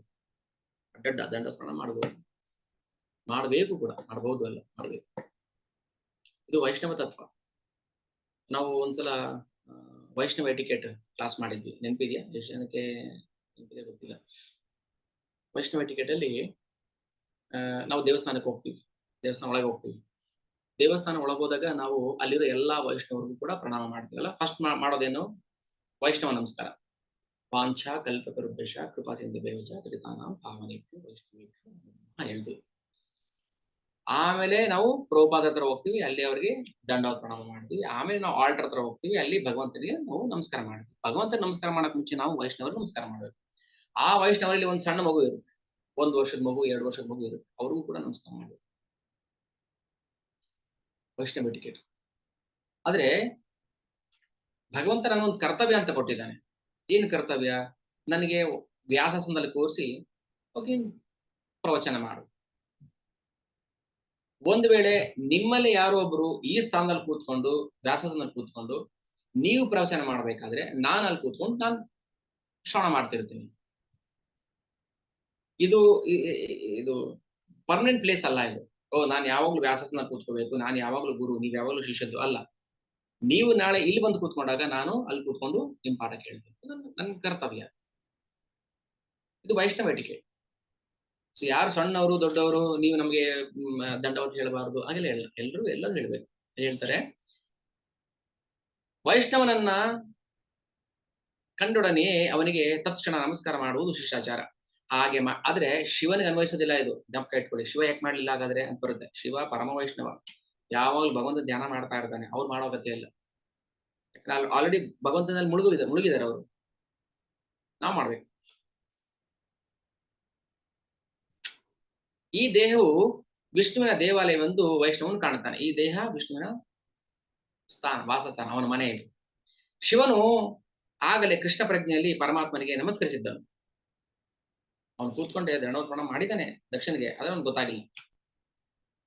ಯಾಕೆ ಗೊತ್ತಾಗಿಲ್ಲ ಅಂದ್ರೆ ಅವ್ನು ಎದ್ದು ನಿಂತ್ಕೊಂಡು ಹೇಳಿದ್ರೆ ಮಾತ್ರ ಗೊತ್ತಾಗುತ್ತೆ. ಓ ನೀವು ಎದ್ದು ನಿಂತ್ಕೊಂಡು ಹೇಳಿಲ್ಲ, ಅದಕ್ಕೆ ನನ್ಗೆ ಗೊತ್ತಾಗಿಲ್ಲ. ದಕ್ಷನಿಗೆ ಹೊಟ್ಟೆ ಕಿಚ್ಚು ಬಂತು, ದ್ವೇಷ ಶುರುವಾಯಿತು. ಹೀಗಾಗಿ ಅವನು ದೇಹವೇ ತಾನು ಎಂದು ಭಾವಿಸಿದ ದಕ್ಷನಿಗೆ ಗೌರವ ಸಲ್ಲಿಸಿಯಾಗಿತ್ತು. ಅವನ ದೇಹಕ್ಕೆ ನಮಸ್ಕಾರ ಮಾಡಿ ಗೌರವಿಸುವ ಅವಶ್ಯಕತೆ ಇರಲಿಲ್ಲ, ಏಕೆಂದ್ರೆ ಹಾಗೆ ಮಾಡಬೇಕೆನ್ನುವ ವೈದಿಕ ವಿಧಿ ಇಲ್ಲ. ಯಾವುದು ಕೂಡ ದೇಹಕ್ಕೆ ನಮಸ್ಕಾರ ಮಾಡಬೇಕು ಅಂತ ಯಾರು ಹೇಳೋದಿಲ್ಲ. ಒಳಗಡೆ ಇರುವಂತಹ ಪರಮಾತ್ಮನಿಗೆ ನಾವು ನಮಸ್ಕಾರ ಮಾಡಬೇಕು. ಶಿವ ಹೇಳ್ತಾನೆ, ನಾನು ಪರಿಶುದ್ಧವಾದ ಕೃಷ್ಣ ಪ್ರಜ್ಞೆಯಲ್ಲಿ ಭಗವಾನ್ ವಾಸುದೇವನಿಗೆ ಸದಾ ಪ್ರಣಾಮಗಳನ್ನ ಸಲ್ಲಿಸುತ್ತಲೇ ಇರುತ್ತೇನೆ. ಅದಕ್ಕೋಸ್ಕರ ಶಿವ ಭಗವಂತನ ಶುದ್ಧ ಭಕ್ತ. ಆದ್ರೆ ಯಾರು ಶಿವ ಭಗವಂತನ ಶುದ್ಧ ಭಕ್ತ ಅಲ್ಲ ಅಂತ ಗೊತ್ತಿಲ್ಲದೆ ಶಿವನ ತತ್ವಗಳನ್ನ ಆರಾಧನೆ ಮಾಡ್ತಾರೆ, ಶಿವನನ್ನ ಅನುಕರಣೆ ಮಾಡ್ತಾರೆ, ಅವರು ನಾಸ್ತಿಕರಾಗ್ತಾರೆ. ಇದು ಚೆನ್ನಾಗಿ ಜ್ಞಾಪಕ ಇಟ್ಕೋಬೇಕು. ಇನ್ನು ಕನ್ಫ್ಯೂಷನ್ ಆಗ್ತಾ ಇದೆಯಲ್ಲ ಎಲ್ಲೋ ಅಂತ ಅನ್ಸುತ್ತೆ. ಕನ್ಫ್ಯೂಷನ್ ಇಲ್ಲ ಇಲ್ಲಿ. ಶಿವ ಭಗವಂತನ ಪರಮ ಭಕ್ತ ವೈಷ್ಣವ. ನಾವು ಶಿವನಿಗೆ ನಮಸ್ಕಾರ ಮಾಡ್ಬೇಕಾದ್ರೆ ನಾವು ಮಾಡುವಂತ ನಮಸ್ಕಾರ ಇವನು ಭಗವಂತನ ಭಕ್ತ ಅಂತ ಮಾಡ್ತಾ ಇರ್ಬೇಕೆ ಹೊರತು ಶಿವನನ್ನೇ ಭಗವಂತ ಅಂತ ನಾವು ಪ್ರಣಾಮಗಳನ್ನ ಸಲ್ಲಿಸುವ ಹಾಗಿಲ್ಲ. ಅದು ಶಿವನಿಗೆ ಮಾಡುವ ಅಪರಾಧ ಅಲ್ಲ, ಭಗವಂತನಿಗೆ ಮಾಡುವ ಅಪರಾಧ. ಭಗವಂತನಿಗೆ ಅಪರಾಧ ಮಾಡಿದ್ರೆ ಎಲ್ಲ ದೇವತೆಗಳಿಗೂ ಎಲ್ಲ ಪಿತೃಗಣಗಳಿಗೂ ಕೂಡ ಅಪರಾಧ ಮಾಡ್ದಂಗಾಗುತ್ತೆ. ಭಗವಂತನಿಗೆ ಭಕ್ತಿ ಮಾಡಿದ್ರೆ ಎಲ್ಲ ದೇವತೆಗಳಿಗೂ ಪಿತೃಗಳಿಗೂ ಗಣಗಳಿಗೂ ಭಕ್ತಿ ಮಾಡ್ತಾರೆ. ಓಕೆ, ಶಿವ ಹೇಳ್ತಾನೆ ಇಲ್ಲಿ ಸತ್ವಂ ವಿಶುದ್ಧಂ ವಸುದೇವ ಶಬ್ದಿತಂ ಯದೀಯತೆ ತತ್ರ ಪುಮಾನ ಪಾವೃತಃ ಸತ್ವೇ ಚ ತಸ್ಮಿನ್ ಭಗವಾನ್ ವಾಸುದೇವೋ ಹಿ ಅದೋಕ್ಷಜೋ ಮೇ ನಮಸಾ ವಿಧೀಯತೆ. ಮೇ ನಮಸಾ ವಿಧೀಯತೆ ಯಾರಿಗೆ? ಹಿ ಅದೋಕ್ಷಜೆ. ಶಿವ ಧ್ಯಾನ ಮಾಡ್ತಿರ್ತಾನೆ. ಯಾರನ್ನ ಧ್ಯಾನ ಮಾಡ್ತಿರ್ತಾನೆ? ಅದೋಕ್ಷಜ, ಕೃಷ್ಣ ಧ್ಯಾನ ಮಾಡ್ತಾರೆ. ನಾನು ಪರಿಶುದ್ಧವಾದ ಕೃಷ್ಣ ಪ್ರಜ್ಞೆಯಲ್ಲಿ ಭಗವಾನ್ ವಾಸುದೇವನಿಗೆ ಸದಾ ಪ್ರಣಾಮಗಳನ್ನು ಸಲ್ಲಿಸುತ್ತಾ ಇರುತ್ತೇನೆ. ಕೃಷ್ಣ ಪ್ರಜ್ಞೆಯೇ ಶುದ್ಧವಾದ ಪ್ರಜ್ಞೆ. ಸತ್ವಂ ವಿಶುದ್ಧಂ ವಸುದೇವ ಶಬ್ದಿತಂ. ನಿಜವಾದ ಕೃಷ್ಣ ಪ್ರಜ್ಞೆ, ಅದು ನಿಜವಾದ ಪ್ರಜ್ಞೆ ಅಂದ್ರೆ ಅದು ಕೃಷ್ಣ ಪ್ರಜ್ಞೆ, ಭೌತಿಕ ಪ್ರಜ್ಞೆ ಅಲ್ಲ. ಭೌತಿಕ ಪ್ರಜ್ಞೆ ಪ್ರಾಣಿಗಿರುತ್ತೆ, ಪಕ್ಷಿಗಿರುತ್ತೆ, ಗಿಡ ಗಂಟೆಗಳಿಗಿರುತ್ತೆ. ಆದರೆ ಅದು ಕೃಷ್ಣ ಪ್ರಜ್ಞೆ ಅಲ್ಲ, ಅದು ಭೌತಿಕ. ನಿಜವಾದ ಪ್ರಜ್ಞೆ ಯಾವುದು ಅಂದ್ರೆ ಅದು ಕೃಷ್ಣ ಪ್ರಜ್ಞೆ. ಅದು ಶಿವ ಹೇಳೋ ಮಾತು. ಇದರಲ್ಲಿ ವಾಸುದೇವನೆಂಬ ದೇವತಮ ಪರಮ ಪುರುಷನು ಯಾವುದೇ ಆಚ್ಛಾದನೆ ಇಲ್ಲದೆ ಗೋಚರವಾಗುವನು. ಯಾವುದಲ್ಲಿ? ವಿಶುದ್ಧ ಸತ್ವಗುಣದಲ್ಲಿ. ಇದು ಭಾವಾರ್ಥ ಚೆನ್ನಾಗಿದೆ, ಚುಟುಕಾಗಿ ಹೇಳ್ತೀನಿ, ಒಂದು 5 ನಿಮಿಷ. ಜೀವವು ಸ್ವರೂಪತಃ ಶುದ್ಧವಾದದ್ದು. ಅಸಂಗೋಹಿ ಅಯಂ ಪುರುಷ. ಆತ್ಮವು ಸದಾ ಶುದ್ಧವಾದದ್ದು ಮತ್ತು ಲೌಕಿಕ ಸಂಪರ್ಕದಿಂದ ಕಲುಷಿತವಾಗದಂಥದ್ದು. ಲೌಕಿಕ ಸಂಪರ್ಕದಿಂದ ಕಲುಷಿತವಾಗೋದಿಲ್ಲ. ದೇಹವನ್ನ ಆತ್ಮವೆಂದು ಭಾವಿಸುವುದು ತಪ್ಪು. ದೇಹವನ್ನ ಆತ್ಮವೆಂದು ಭಾವಿಸುವುದು ತಪ್ಪು. ಒಬ್ಬನಿಗೆ ಪೂರ್ಣ ಕೃಷ್ಣ ಪ್ರಜ್ಞೆ ಬಂದಿದೆ ಅಂದರೆ, ಪೂರ್ಣ ಕೃಷ್ಣ ಪ್ರಜ್ಞೆ, ಅವನು ತನ್ನ ಶುದ್ಧವಾದ ಮೂಲ ಸ್ವರೂಪದ ಸ್ಥಿತಿಯಲ್ಲಿ ಇದ್ದಾನೆ ಎಂದು ತಿಳಿಯಬೇಕು. ಇದನ್ನೇ ಶುದ್ಧ ಸತ್ವ ಗುಣ ಅಂತ ಕರೀತಾರೆ. ಅದೇ ಶಿವ ಇದ್ದಂತ ಸ್ಥಿತಿ. ಶಿವ ಇದ್ದಂತ ಸ್ಥಿತಿ ಶುದ್ಧ ಸತ್ವ. ಆದ್ರೆ ದಕ್ಷ ಇದ್ದಿದ್ದು ರಜೋಗುಣನೋ ತಮೋಗುಣನೋ ಇದ್ದ. ಹೆಂಗ ಅರ್ಥ ಆಗುತ್ತೆ? ಕಮ್ಯುನಿಕೇಶನ್ ಗ್ಯಾಪ್ ಇರುತ್ತೆ. ಅದಕ್ಕೆ ಯಾಕೆ ಒಬ್ಬರ ಮಾತು ಒಬ್ಬರಿಗೆ ಯಥಾರ್ಥ ಅರ್ಥ ಆಗೋದಿಲ್ಲ ಅಂದ್ರೆ ಕಾರಣ ಇಷ್ಟೇ. ಕೃಷ್ಣನ ಮಾತು ಅರ್ಜುನಿಗೆ ಯಥಾರ್ಥವಾಗಿ ಅರ್ಥ ಆಗ್ಲಿಲ್ಲ. ವ್ಯಾಮಿಶ್ರೇಣೇವ ವಾಕ್ಯೇನ ಬುದ್ಧಿಂ ಮೋಹಸೀವ ಮೇ ತದೇಕಪದ ನಿಶ್ಚಿತ್ಯಂ ಶ್ರೇಯನ ಏನ ಶ್ರೇಯೋಹಮಾಪ್ನಿಯಾಂ. ತದೇಕಪದ ನಿಶ್ಚಿತ್ಯ. ಯಾಕಂದ್ರೆ ನೀನ್ ಹೇಳ್ತಾ ಇರೋದು, ಈಗ ಕೃಷ್ಣ ಶುದ್ಧ ಸತ್ವಗುಣದಲ್ಲಿ ಮಾತಾಡ್ತಾ ಇದ್ದಾನೆ, ಅರ್ಜುನ ರಜೋಗುಣದಲ್ಲಿ ಇದ್ದಾನೆ. ಈಗ ಇವನು ಹೇಳೋದು ನಿಮ್ಗೆ ಅರ್ಥ ಆಗ್ತಾ ಇಲ್ಲ, ಕಮ್ಯುನಿಕೇಶನ್ ಗ್ಯಾಪ್ ಇದೆ. ಎರಡು ವಿಭಿನ್ನ ಮನಸ್ಥಿತಿ ಇದ್ದಾಗ ಏನಾಗುತ್ತೆ, ಇವರ ಮಾತುಗಳು ಇವರಿಗೆ ವಿಭಿನ್ನವಾಗಿ ಕಾಣಿಸುತ್ತೆ. ನಾವು ಕೂತ್ಕೊಂಡು ಯೋಚನೆ ಮಾಡ್ಬೇಕು, ಕೃಷ್ಣ ಯಾಕೆ ಈ ಮಾತು ಹೇಳಿದ, ಇದು ಸರಿನಾ, ಇದು ತಪ್ಪಾ? ನಾವು ಆ ಹಂತಕ್ಕೆ ಹೋದಾಗ ಮಾತ್ರ ನಮ್ಗೆ ಅರ್ಥ ಆಗುತ್ತೆ. ಅದಕ್ಕೋಸ್ಕರ ಶಿವನ ಮೇಲೆ ದಕ್ಷಿಣಿಗೆ ಮನಸ್ತಾಪ ಬಂತು, ಸರಿಯಾಗಿ ಅರ್ಥ ಮಾಡ್ಕೊಂಡಿಲ್ಲ ಅವನು. ಆದ್ದರಿಂದ ಶುದ್ಧ ಸತ್ವಗುಣ ಅಂದ್ರೆ ಅದು ವಸುದೇವ ಸ್ಥಿತಿ, ಬ್ರಹ್ಮ ಭೂಯಾಯ ಕಲ್ಪತೆ.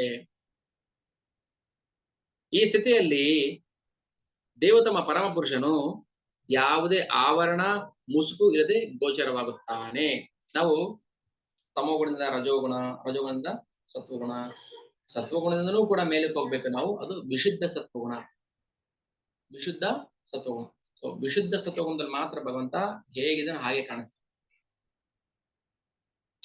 ಅಟ್ಲೀಸ್ಟ್ ನಾವು ವಿಶುದ್ಧ ಸತ್ವಗುಣಕ್ಕೆ ಹೋಗಕ್ಕಾಗಿಲ್ಲ ಅಂದ್ರೂ ಸತ್ವಗುಣಕ್ಕಿಂತ ಸ್ವಲ್ಪ ಮೇಲೆ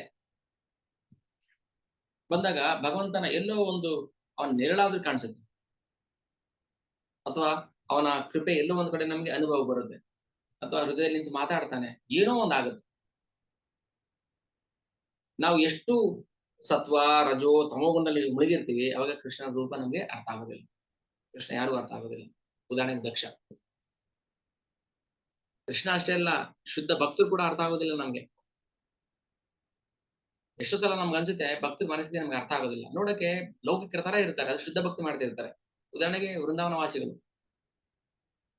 ವೃಂದಾವನವಾಸಿಗಳು ಭಗವಂತನ ಶುದ್ಧ ಭಕ್ತರು. ಆದ್ರೆ ನಮ್ ಕಣ್ಣಿಗೆ ಹೇಗೆ ಕಾಣಿಸ್ತಾರೆ? ಅವರು ಭಿಕ್ಷುಕರ ತರ ಕಾಣಿಸ್ತಾರೆ, ಪ್ರಾಣಿಗಳ ತರ ಕಾಣಿಸ್ತಾರೆ, ಮರ ಗಿಡಗಳ ತರ ಕಾಣಿಸ್ತಾರೆ.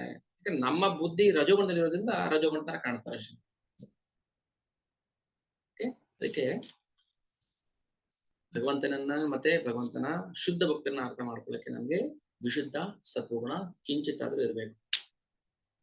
ಶುದ್ಧವಾದ ಭಕ್ತಿ ಸೇವೆಯಲ್ಲೂ ವ್ಯಕ್ತಿಯು ದೇವತಮ ಪರಮಪುರುಷನ ಸೇವೆಯನ್ನ ಕರ್ತವ್ಯವೆಂದು ಭಾವಿಸಿ ಯಾವುದೇ ಫಲಾಪೇಕ್ಷೆ ಇಲ್ಲದೆ ಲೌಕಿಕ ಉಪಾಧಿಗಳ ನಿರ್ಬಂಧವಿಲ್ಲದೆ ಮಾಡುತ್ತಾನೆ. ಇದನ್ನೇ ಶುದ್ಧ ಸತ್ವ ಅಥವಾ ವಸುದೇವ ಎಂದು ಕರೆಯುತ್ತಾರೆ. ಈ ಹಂತದಲ್ಲಿ ಭಗವಂತ ನಮ್ಮ ಹೃದಯದಲ್ಲಿ ಕಾಣಿಸ್ತಾರೆ. ಇವಾಗ ನಮ್ಗೆ ಅನ್ನಿಸ್ಬೇಕು, ನಿಜವಾಗ್ಲು ನನಗೂ ಭಗವಂತ ಕಾಣಿಸ್ಬೇಕು, ಅವನ ಸೌಂದರ್ಯವನ್ನ ನೋಡ್ಬೇಕು. ಎಂ ಶ್ಯಾಮ ಸುಂದರ ಮಚಿಂತ್ಯ ಗುಣಸ್ವರೂಪಂ ಗೋವಿಂದ ಆದಿಪುರುಷ. ಅವನ ರೂಪ ಹೇಗಿರುತ್ತೆ ನಾವು ನೋಡ್ಬೇಕಲ್ಲ. ಒಂದು ಕ್ಷಣ ನಾವು ಭಗವಂತನ ಹಿಂಗ್ ಕಣ್ಮುಚ್ಚಿ ಕಂಡ್ಬಿಡೋಷ್ಟಲ್ಲಿ ಅದೇನ್ ಸೌಂದರ್ಯ ಕಾಣಿಸುತ್ತೆ ಹೃದಯದಲ್ಲಿ, ಅದನ್ನ ನಾವು ನೋಡ್ಬೇಕು. ಅದು ಜೀವನದ ಗುರಿಯಾಗಿಟ್ಕೋಬೇಕು. ಅಂದ್ರೆ ನಾವು ಆ ಹಂತಕ್ಕೆ ನಮ್ಮ ಸಾಧನೆಯನ್ನ ಬೆಳೆಸ್ಕೊಂಡು ಹೋಗ್ಬೇಕು. ಅದಕ್ಕೋಸ್ಕರ ಕೃಷ್ಣ ಹೇಳಿದ್ರು, ಸಗುಣಾನ್ ಸಮತೇತೆ ತಾನ್ ಬ್ರಹ್ಮಭೂಯಾಯ ಕಲ್ಪತೆ. ಅದಕ್ಕೆ ಮಾಂಸ ವ್ಯಭಿಚಾರೇಣ ಭಕ್ತಿ ಯೋಗೇನ ಸಿಗುತ್ತೆ. ಕೇವಲ ಆ ಭಕ್ತಿ ಸೇವೆಯಿಂದ ಮಾತ್ರ ಭಗವಂತನ. ಅದಕ್ಕೋಸ್ಕರ ದೃಷ್ಟಾಂತ ಇದು ಬ್ರಹ್ಮಸೂತ್ರದ ವಿಸ್ತೃತ ಎಕ್ಸ್ಪಾನ್ಷನ್.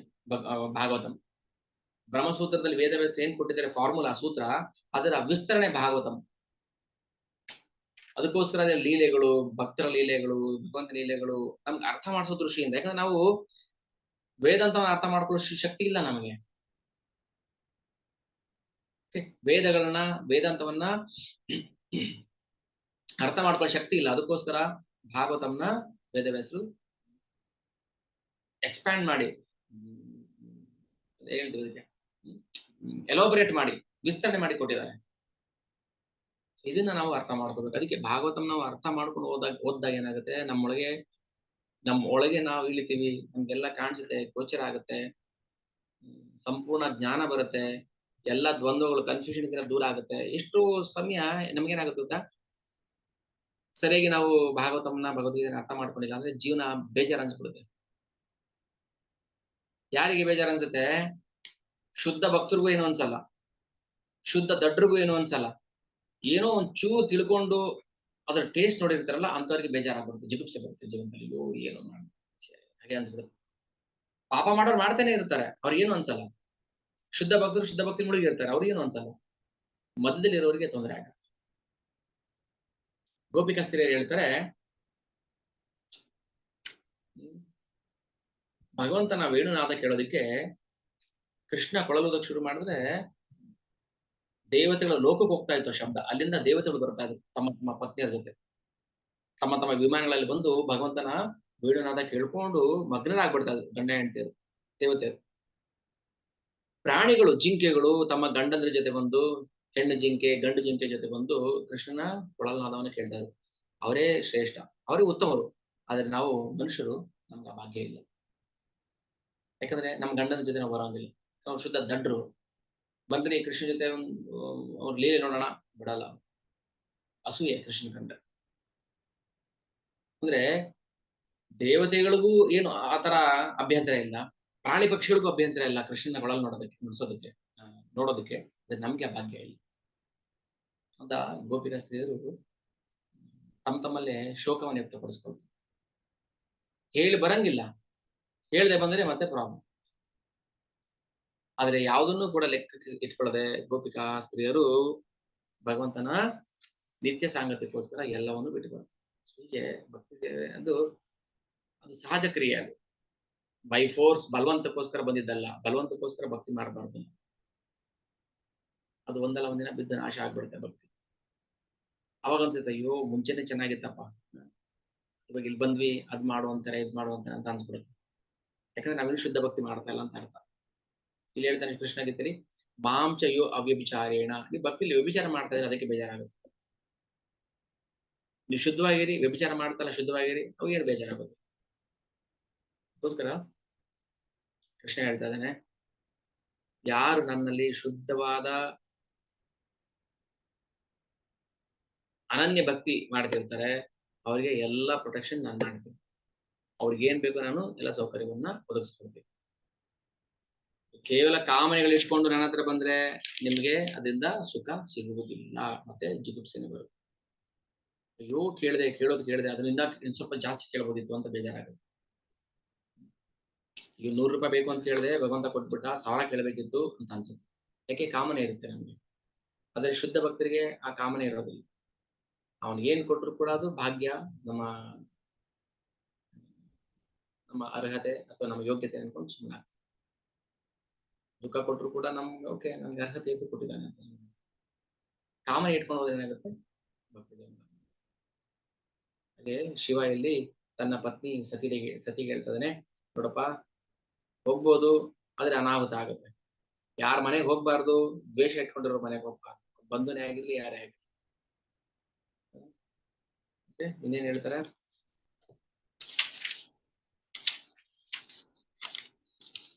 ನಾನು ಪ್ರಣಾಮ ಮಾಡಿದ್ದು ಅವನಿಗೆ ಗೊತ್ತಾಗಿಲ್ಲ, ಯಾಕೆ ನಾನು ಶುದ್ಧ ಕೃಷ್ಣ ಪ್ರಜ್ಞೆಯಲ್ಲಿ ಉಳಿದಿರ್ತಾ ಇದ್ದೆ, ಆದ್ರೆ ನಿನ್ನ ಅಪ್ಪನಿಗೆ ಅದು ಗೊತ್ತಾಗಿಲ್ಲ. ನಾವು ದೇಹಕ್ಕೆ ಎಲ್ಲ ನಮಸ್ಕಾರ ಮಾಡೋದು ಒಳಗಿರುವಂತಹ ಪರಮಾತ್ಮನಿಗೆ. ಇಷ್ಟ ಹೇಳ್ತಾರೆ, ನಿನಗೆ ನಿನ್ನ ತಂದೆ ದೇಹವನ್ನ ಕೊಟ್ಟಿದ್ದರೂ ಕೂಡ ನೀನು ಅವನನ್ನ ನೋಡಬಾರದು. ಕಂಡೀಷನ್, ಗಂಡನಿಗೆ ಮರ್ಯಾದೆ ಇಲ್ಲದಂತಹ ಮನೆಗೆ ಹೆಂಡತಿ ಹೋಗಬಾರದು. ಏಕೆಂದ್ರೆ ಅವನಿಗೂ ಅವನ ಅನುಯಾಯಿಗಳಿಗೂ ನನ್ನನ್ನ ಕಂಡ್ರೆ ಆಗುವುದಿಲ್ಲ. ಗೌರವಾನ್ವಿತಳೆ, ಈ ರೀತಿ ದ್ವೇಷ ಇರುವುದರಿಂದಲೇ ಅವನು ನಿರಪರಾಧಿಯಾದ ನನ್ನನ್ನ ಕಠೋರವಾದ ಮಾತುಗಳಿಂದ ಅವಮಾನಗೊಳಿಸಿದ. ಬುದ್ಧಿ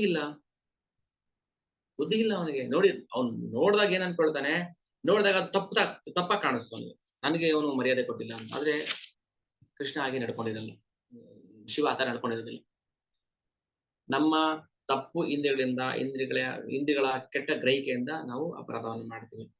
ಇಷ್ಟೆಲ್ಲ ಬುದ್ಧಿವಾದ ಹೇಳಿಯಾದ ಮೇಲೂ ನೀನು ನನ್ನ ಮಾತನ್ನ ಕಡೆಗಣಿಸಿ ನಿನ್ನ ತಂದೆಯ ಮನೆಗೆ ಹೋದರೆ ನಿನಗೆ ಮುಂದೆ ಒಳ್ಳೆಯದಾಗುವುದಿಲ್ಲ. ನೀನು ತುಂಬಾ ಗೌರವಾನ್ವಿದೆ. ಸ್ವಜನರಿಂದಲೇ ನಿನಗೆ ಅವಮಾನವಾದ್ರೆ ಈ ಅವಮಾನವು ಸಾವಿಗೆ ಸಮ. ಹೇಳಿ ಕಳಿಸಿರ್ತಾನೆ ಶಿವ, ಹಂಗೆ ಆಗುತ್ತೆ. ಇಲ್ಲಿಗೆ ಶ್ರೀಮದ್ ಭಾಗವತದ 4ನೇ ಸ್ಕಂದ ಶಿವ ಸತ್ಯರ ಸಂವಾದ ಎಂಬ 3ನೇ ಅಧ್ಯಾಯದ ಭಕ್ತಿವೇದಾಂತದ ಆವರ್ತನ ಮುಗಿಯಿತು. ಈಗ ನೆಕ್ಸ್ಟ್ ಚಾಪ್ಟರ್ ಅಲ್ಲಿ ಸತಿ ದೇಹ ತ್ಯಾಗ ಮಾಡ್ತಾಳೆ. ಶಿವ ಹೇಳಿ ಕಳಿಸಿರ್ತಾನೆ, ನನಗೆ ಅವಮಾನ ಆದ್ರೆ ನಿನಗೆ ಅವಮಾನ ಆದಂಗೆ, ನಿನಗೆ ಅವಮಾನ ಆದ್ರೆ ಸಾಯದೆ ಬೆಟ್ರೆ. ಸೊ ಸತಿದೇವಿಗೂ ಕೂಡ ಆ ಸಿಚುವೇಶನ್ ಬಂದಿದೆ ಅಂತ ಅಂದ್ರೆ ಮತ್ತೆ ನಿಮ್ಮ ಕಥೆಗಳು ಹೇಗೆ? ಅದಕ್ಕೋಸ್ಕರ ಕಲಿಯುಗದಲ್ಲಿ ಇದರಿಂದ ಆಚೆ ಬರ್ಬೇಕು ಅಂದ್ರೆ ನಮ್ಗಿರೋದು ಏಕೈಕ ಮಾರ್ಗ ಕೃಷ್ಣ ಪ್ರಜ್ಞೆ. ಯಾವುದೇ ಸಂದರ್ಭದಲ್ಲೂ ಕೂಡ ಮನುಷ್ಯನನ್ನ ಅದು ಎಂಥ ಕ್ರೂರ ಮಟ್ಟಕ್ಕೂ ಕೂಡ ಇಳಿಸಬಹುದು, ಆತ್ಮಹತ್ಯೆ ಮಾಡ್ಕೊಳ್ಳಕ್ಕೆ ಪ್ರೇರಣೆ ಮಾಡಬಹುದು. ಆದ್ದರಿಂದ ದಯವಿಟ್ಟು ನಾವು ಕೃಷ್ಣ ಪ್ರಜ್ಞೆಗೆ ಬರಬೇಕು. ಯಾಕಂದ್ರೆ ಇದು ಕಲಿಯುಗ. ನಾವು ಕೃಷ್ಣ ಪ್ರಜ್ಞೆಗೆ ಕಿಂಚಿತ್ ಬಂದು ಇಟ್ಟರು ಕೂಡ ಸಾಕು, ನಮ್ಗೆ ನಾವು ರಕ್ಷಿತ ಆಗ್ತೀವಿ. ಭೌತಿಕ ಜಗತ್ತು ತುಂಬಾ ವರ್ಷ ಸೆಳೆದು ಬಿಡುತ್ತೆ ಅಂತವ್ರನ್ನು, ಆತ್ಮಹತ್ಯೆ ಮಾಡ್ಸಕ್ಕೆ ಪ್ರೇರಣೆ ಮಾಡ್ಬಿಡುತ್ತೆ. ಎಷ್ಟೋ ಕೇಸ್ಗಳು ನನ್ನ ಫ್ರೆಂಡ್ ಸರ್ಕಲ್ ಅಲ್ಲಿ ಈ ತರ ಆಗಿದೆ. ಏನ್ ಮಾಡ್ಬೇಕು, ಈ ತರ ಆಗ್ತಾ ಇದೆ, ನನಗೆ ಮನಸ್ಸು ಚಂಚಲ ಆಗ್ತದೆ, ಆತ್ಮಹತ್ಯೆ ಮಾಡ್ಕೋಬೇಕು ಅನ್ಸುತ್ತೆ, ಆತ್ಮಹತ್ಯೆಗೆ ಅಟೆಂಪ್ಟ್ ಮಾಡಿ. ಅವಮಾನ ಆದ್ರೆ ಬದುಕೋದೇನಕ್ಕೆ ಅಂತ ಅನ್ಸ್ಬಿಡುತ್ತೆ. ಆದ್ರೆ ಅವಮಾನಕ್ಕೆ ಕಾರಣ ಶಿವ ಅಲ್ಲ, ದಕ್ಷ. ಶಿವಂದೇನೂ ತಪ್ಪಿಲ್ಲ ಅಲ್ಲಿ, ಬಟ್ ಅವನಿಗೆ ತಪ್ಪು ತರ ಕಾಣಿಸ್ತು ಅಲ್ಲಿ. ಓಕೆ, ದಕ್ಷ ಬಿಡಿ, ಅವ್ನು ದಡ್ಡ. ಅಲ್ಲಿರೋ ಋಷಿಗಳಿದ್ರಲ್ಲ, ಬ್ರಾಹ್ಮಣರಿದ್ರಲ್ಲ, ಅವ್ರಿಗೆ ಯಾಕೆ ಗೊತ್ತಾಗ್ಲಿಲ್ಲ?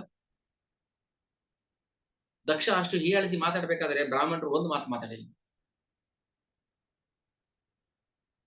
ಅಂದ್ರೆ ಎಂತವ್ರಿಗೂ ಮಂಕ್ ಬೂದಿ ಬಂದ್ಬಿಡುತ್ತೆ. ಹೌದ್ರಿ, ಶಿವ ಮಾಡಿ ತಪ್ಪು, ಅದಕ್ಕೆ ಬೈತದಾನೆ, ಬೈಲಿ ಬಿಡ್ರಿ ಅಂತ ಸುಮ್ಮನೆ ಆಗ್ಬಿಟ್ಟಿದೆ. ಅದಕ್ಕೆ ಶಾಪ ಕೊಟ್ಟ ನಂದೀಶ್ವರ. ನಮ್ಮದು ಅಪರಿಪೂರ್ಣ ಇಂದ್ರಿಯ ಭ್ರಮೆ ಹುಟ್ಟಿಸುತ್ತೆ, ಅದ್ರಲ್ಲಿ ಪ್ರಮಾದ ಮಾಡ್ತೀವಿ, ವಿಪ್ರಲಿಪ್ಸ ಬರುತ್ತೆ, ತನ್ನನ್ನೇ ಮೋಸಗೊಳಿಸ್ಕೊಳ್ತಾನೆ. ಇನ್ನೊಬ್ಬರಿಗೆ ಮೋಸ ಮಾಡ್ತಾ ಇದೀನಿ ಅನ್ನೋ ಎಚ್ಚರ ಇರುತ್ತೆ, ಅದೇ ಸಮಯದಲ್ಲಿ ತನ್ನನ್ನು ತಾನು ಮೋಸಗೊಳಿಸ್ಕೊಳ್ತಾ ಇರ್ತಾನೆ. ತಾನು ಕೂತಿರೋ ಕೊಂಬೆ ಮೇಲೆ ಕಡಿತಾ ಇದ್ದಾನೆ ಕಾಳಿದಾಸ. ಅವನನ್ಸುತ್ತೆ ನಾನು ಮರ ಕಡಿತಿದ್ದೀನಿ ಅಂತ. ಮರ ಕಡಿತಿಲ್ಲ ಅವನು ತನ್ನನ್ನು ನಾಶ ಮಾಡ್ಕೊತಾ ಇದ್ದಾನೆ. ಇದು ವಿಪ್ರಲಿಪ್ಸ. ಆಮೇಲೆ ಕರ್ಣಪಾಠವ. ಸೊ ಹುಚ್ಚುಚ್ಚು ಇಂದ್ರಿಯಗಳಿಗೆ ನಾವು ಬಲಿಯಾಗ್ಬಿಡ್ತೀವಿ. ನಾನ್ ನೋಡ್ದೆ ರೀ ಕರ್ಣಪಾಠವ. ಇವು ಪಟುತ್ವ ಅಂತ ಹೇಳಿದ್ರು. ಪಟು, ಕ್ರೀಡಾಪಟು. ಪಟು ಅಂದ್ರೆ ಸಂಸ್ಕೃತ ಶಬ್ದ. ಪಟು, ಪಾಠವ ಅಂದ್ರೆ ಆಕ್ಟಿವ್, ತುಂಬಾ ಹೈಪರ್ ಆಕ್ಟಿವ್. ಸೊ ಈ ಇಂದ್ರಿಯಗಳು ಎಷ್ಟು ಹೈಪರ್ ಆಕ್ಟಿವ್ ಅಂದ್ರೆ ಒಂದನ್ನ 2 ತರ ಕಾಣಿಸುತ್ತೆ. ಇದ್ದದ್ದು ಇಲ್ದಿರೋ ತರ ನೋಡ್ಸುತ್ತೆ. ಕೇಳಿಲ್ದಿರೋದು ಏನೋ ಹೇಳ್ದಂಗಾಯ್ತು, ಏನೋ ಕೇಳಿಸ್ಕೊಂಡಂಗಾಯ್ತು ಅಂತ ಅನ್ಸುತ್ತೆ ಅಲ್ವಾ? ಅಲ್ಲಿ ಏನೋ ಇದ್ದಂಗಿತ್ತು ನಾನ್ ನೋಡ್ದೆ ಅಂತಾರೆ. ಮೊನ್ನೆ ನಿಮ್ಮ ಮಗಳು ಯಾವ್ದೋ ಗಾಡಿಲಿ ಹೋದಂಗಿತ್ತು. ಅಲ್ಲ ನೋಡಕ್ಕೆ ಹಂಗೆ ಇದ್ಲು ಅಂತ ಅಂದ್ಬಿಡು ನಾನು. ಯಾವ್ದೋ ಒಂದು ಹುಡುಗನ ಜೊತೆ ಹೋಗ್ತಾ ಇದ್ಲು, ನೋಡ್ದೆ ಅಂತ ಅನ್ಸುತ್ತೆ. ಇದು ಕರ್ಣಪಾಠವ ನಾವು ಮಾಡುವಂತಹ ಕುಕರ್ಮಗಳು. ಅದಕ್ಕೆ ನಮ್ಮ ಇಂದ್ರಿಯಗಳನ್ನ ನಾವು ನಂಬಾರದು. ಒಂದೊಂದ್ಸಲ ಏನಾಗುತ್ತೆ, ಎಷ್ಟು ಅನುಭವಗಳು ಬಂದಿರುತ್ತೆ ವೈಯಕ್ತಿಕವಾಗಿ. ನಮ್ಗೆ ಆಮೇಲೆ ಛೀ ಅನ್ಸುತ್ತೆ. ಯಾಕೆ ನಾವು ತಪ್ಪು ಯಾಕೆ ಗ್ರಹಿಸಬೇಕಾಗಿತ್ತು ನಾವು? ಅದು ಹಿಂಗಿರ್ಲಿಲ್ಲ ಅದು. ಅದರ ಅರ್ಥ ಹಿಂಗಲ್ಲ. ಅದನ್ನ ನೋಡಿದ ಹಂಗಲ್ಲ, ಹಿಂಗಲ್ಲ ಅಂತ ಅನ್ಸುತ್ತೆ ನಮಗೆ. ಭ್ರಮ, ಪ್ರಮಾದ, ವಿಪರೀತ, ಕರ್ಣಪಾಠವ. ಈ 4 ದೋಷಗಳು ಮನುಷ್ಯನಿಗೆ. ಅದಕ್ಕೆ ದಕ್ಷ ಬೆಸ್ಟ್ ಎಕ್ಸಾಂಪಲ್. ಋಷಿಗಳು ಎಕ್ಸಾಂಪಲ್, ಬ್ರಾಹ್ಮಣರು. ಅದಕ್ಕೆ ನಾವು ಯಾವುದನ್ನು ಕೂಡ ಇಂದ್ರಿಯಗಳನ್ನ ಅಷ್ಟು ಸುಲಭವಾಗಿ ನಂಬಬಾರದು. ಮಾತಿನ ಅರ್ಥ ಬೇರೆ ಇರುತ್ತೆ. ಮಾತುಗಳು ಬೇರೆ ಇರುತ್ತೆ. ಅದರ ಅರ್ಥ ಬೇರೆ ಇರುತ್ತೆ. ನಾನು ನಿನ್ನೆ ಎಕ್ಸ್‌ಪ್ಲೇನ್ ಮಾಡಿ ಹೇಳ್ತಾ ಇದ್ದೆ. ಸೂರ್ಯ ಮುಳುಗಿದ. ಇದಕ್ಕೇನ್ ಅರ್ಥ ಮಾಡ್ತೀರಾ? ನಾನ್ ಹೇಳಿದ್ ಹಂಗಲ್ಲ ರೀ ಹಿಂಗೆ ಅಂತ ವಾದ ಮಾಡ್ತೀವಿ. ಆ ವಾದ ಮಾಡಿ ಗೆಲ್ಲಕ್ಕಾಗೋದಿಲ್ಲ ನಮ್ಗೆ. ಸೋತೋಗ್ತೀವಿ. ಅದಕ್ಕೋಸ್ಕರ ಆ ಅಲ್ಲಿ ನಿಮ್ಮ ಜೀವನದಲ್ಲಿ ನಿಮ್ಗೆ ಅನುಭವ ಬಂದಿರುತ್ತೆ. ಬಂದಿರೋದನ್ನ ಹೇಳ್ತಾ ಇದೀನಿ. ಮಾತು ಬೇರೆ ತರ ಇರುತ್ತೆ. ಮಾತಿನ ಅರ್ಥ ಬೇರೆ ತರ ಇರುತ್ತೆ. ಅದು ಆ ನಮ್ಮನ್ನ ಭ್ರಮೆಗೆ ಸಿಕ್ಸುತ್ತೆ. ಅದರಿಂದ ನಾವು ಪ್ರಮಾದ ಮಾಡ್ತೀವಿ. ಪ್ರಮಾದ ಅಂದ್ರೆ ತಪ್ಪುಗಳು ಮಾಡ್ತೀವಿ. ಆಮೇಲೆ ನಮ್ಮನ್ನ ನಾವು ಮೋಸಗೊಳಿಸ್ಕೊಳ್ತೀವಿ. ಎಕ್ಸಾಂಪಲ್ ದಕ್ಷ. ಸತಿ ಸತಿ ಹೇಳಿ ಕಳ್ಸ್ತಾನೆ ಶಿವ, ಬೇಡ ಹೋಗ್ಬೇಡ, ನನ್ನ ಮಾತನ್ನ ಧಿಕ್ಕರಿಸಿ ಹೋದ್ರೆ ನೀನ್ ನಾಶ ಆಗ್ತೀಯಾ, ಅವಮಾನ ಆಗುತ್ತೆ. ನನ್ನನ್ನ ಮನಸ್ಸಲ್ಲಿ ಇಟ್ಕೊಂಡು ನಿನ್ಗೆ ಅವಮಾನ ಮಾಡ್ತಾನೆ. ಮಗಳನ್ನ ಪ್ರೀತಿ ತೋರಿಸೋದಿಲ್ಲ ಅವನು. ಹೋಗ್ತಾಳೆ ಕೂತ್ಕೊಳ್ಳಕ್ಕೆ, ಯಾವಾಗ ಬಂದೆ ಮಗಳೇ, ಬಾ ಕೂತ್ಕೋ, ನೀರ್ ಕುಡಿತೀಯ, ಊಟ ಮಾಡ್ತೀಯ, ಏನು ಕೇಳಲ್ಲ ದಕ್ಷ. ಮಗಳೇನು ಮಾಡಿಲ್ಲ. ಅದೇ ಮಗಳಿಗೆ ಪನಿಷ್ಮೆಂಟ್ ಕೊಡ್ತಾನೆ. ಆ ಮಗಳಿಗೆ ಪನಿಷ್ಮೆಂಟ್ ಕೊಟ್ಟಿದ್ದು ಅಳಿನಿಂದ. ಅದಕ್ಕೆ ಯಾವ್ದೋ ಕೋಪ ಯಾರ್ದೋ ಮೇಲೆ ತೀರ್ಸ್ಕೊಳ್ತೀವಿ. ಏನೋ ಯಾಕಂದ್ರೆ ನಮ್ಮ ಮನಸ್ಸು ಅಷ್ಟು ಪ್ರಕ್ಷುಬ್ಧವಾಗಿರುತ್ತೆ. ಈ ಕಾರಣಕ್ಕೋಸ್ಕರನೇ ನಾವು ಅಷ್ಟು ಸುಲಭವಾಗಿ ನಮ್ಮ ಇಂದ್ರಿಯಗಳನ್ನ ನಾವು ನಂಬಬಾರದು. ಹಿಂಗೆಲ್ಲ ಆಗುತ್ತೆ ಅಂತ. ಓಕೆ. ಸೊ ಮುಂದೆ ನೋಡೋಣ. ಶಿವ ಮತ್ತೆ ಸತಿ ದೇಹ ತ್ಯಾಗ ಮಾಡ್ತಾಳೆ. ಯಾಕೆ, ಏನು ಕಾರಣ? ವಾಂಛಾ ಕಲ್ಪತರುಭ್ಯಶ್ಚ ಕೃಪಾ ಪತಿತಾನಾಂ ಪಾವನೇಭ್ಯೋ ವೈಷ್ಣವೇಭ್ಯೋ ನಮೋ ನಮಃ. ಕಿ ಜೈ ಸಮವೇತ ಭಕ್ತವೃಂದ ಕಿ ಜೈ. Thank you. ಹರೇ ಕೃಷ್ಣ. ಏನಾದ್ರು ಪ್ರಶ್ನೆ ಇದ್ರೆ ದಯವಿಟ್ಟು ಕೇಳಿ.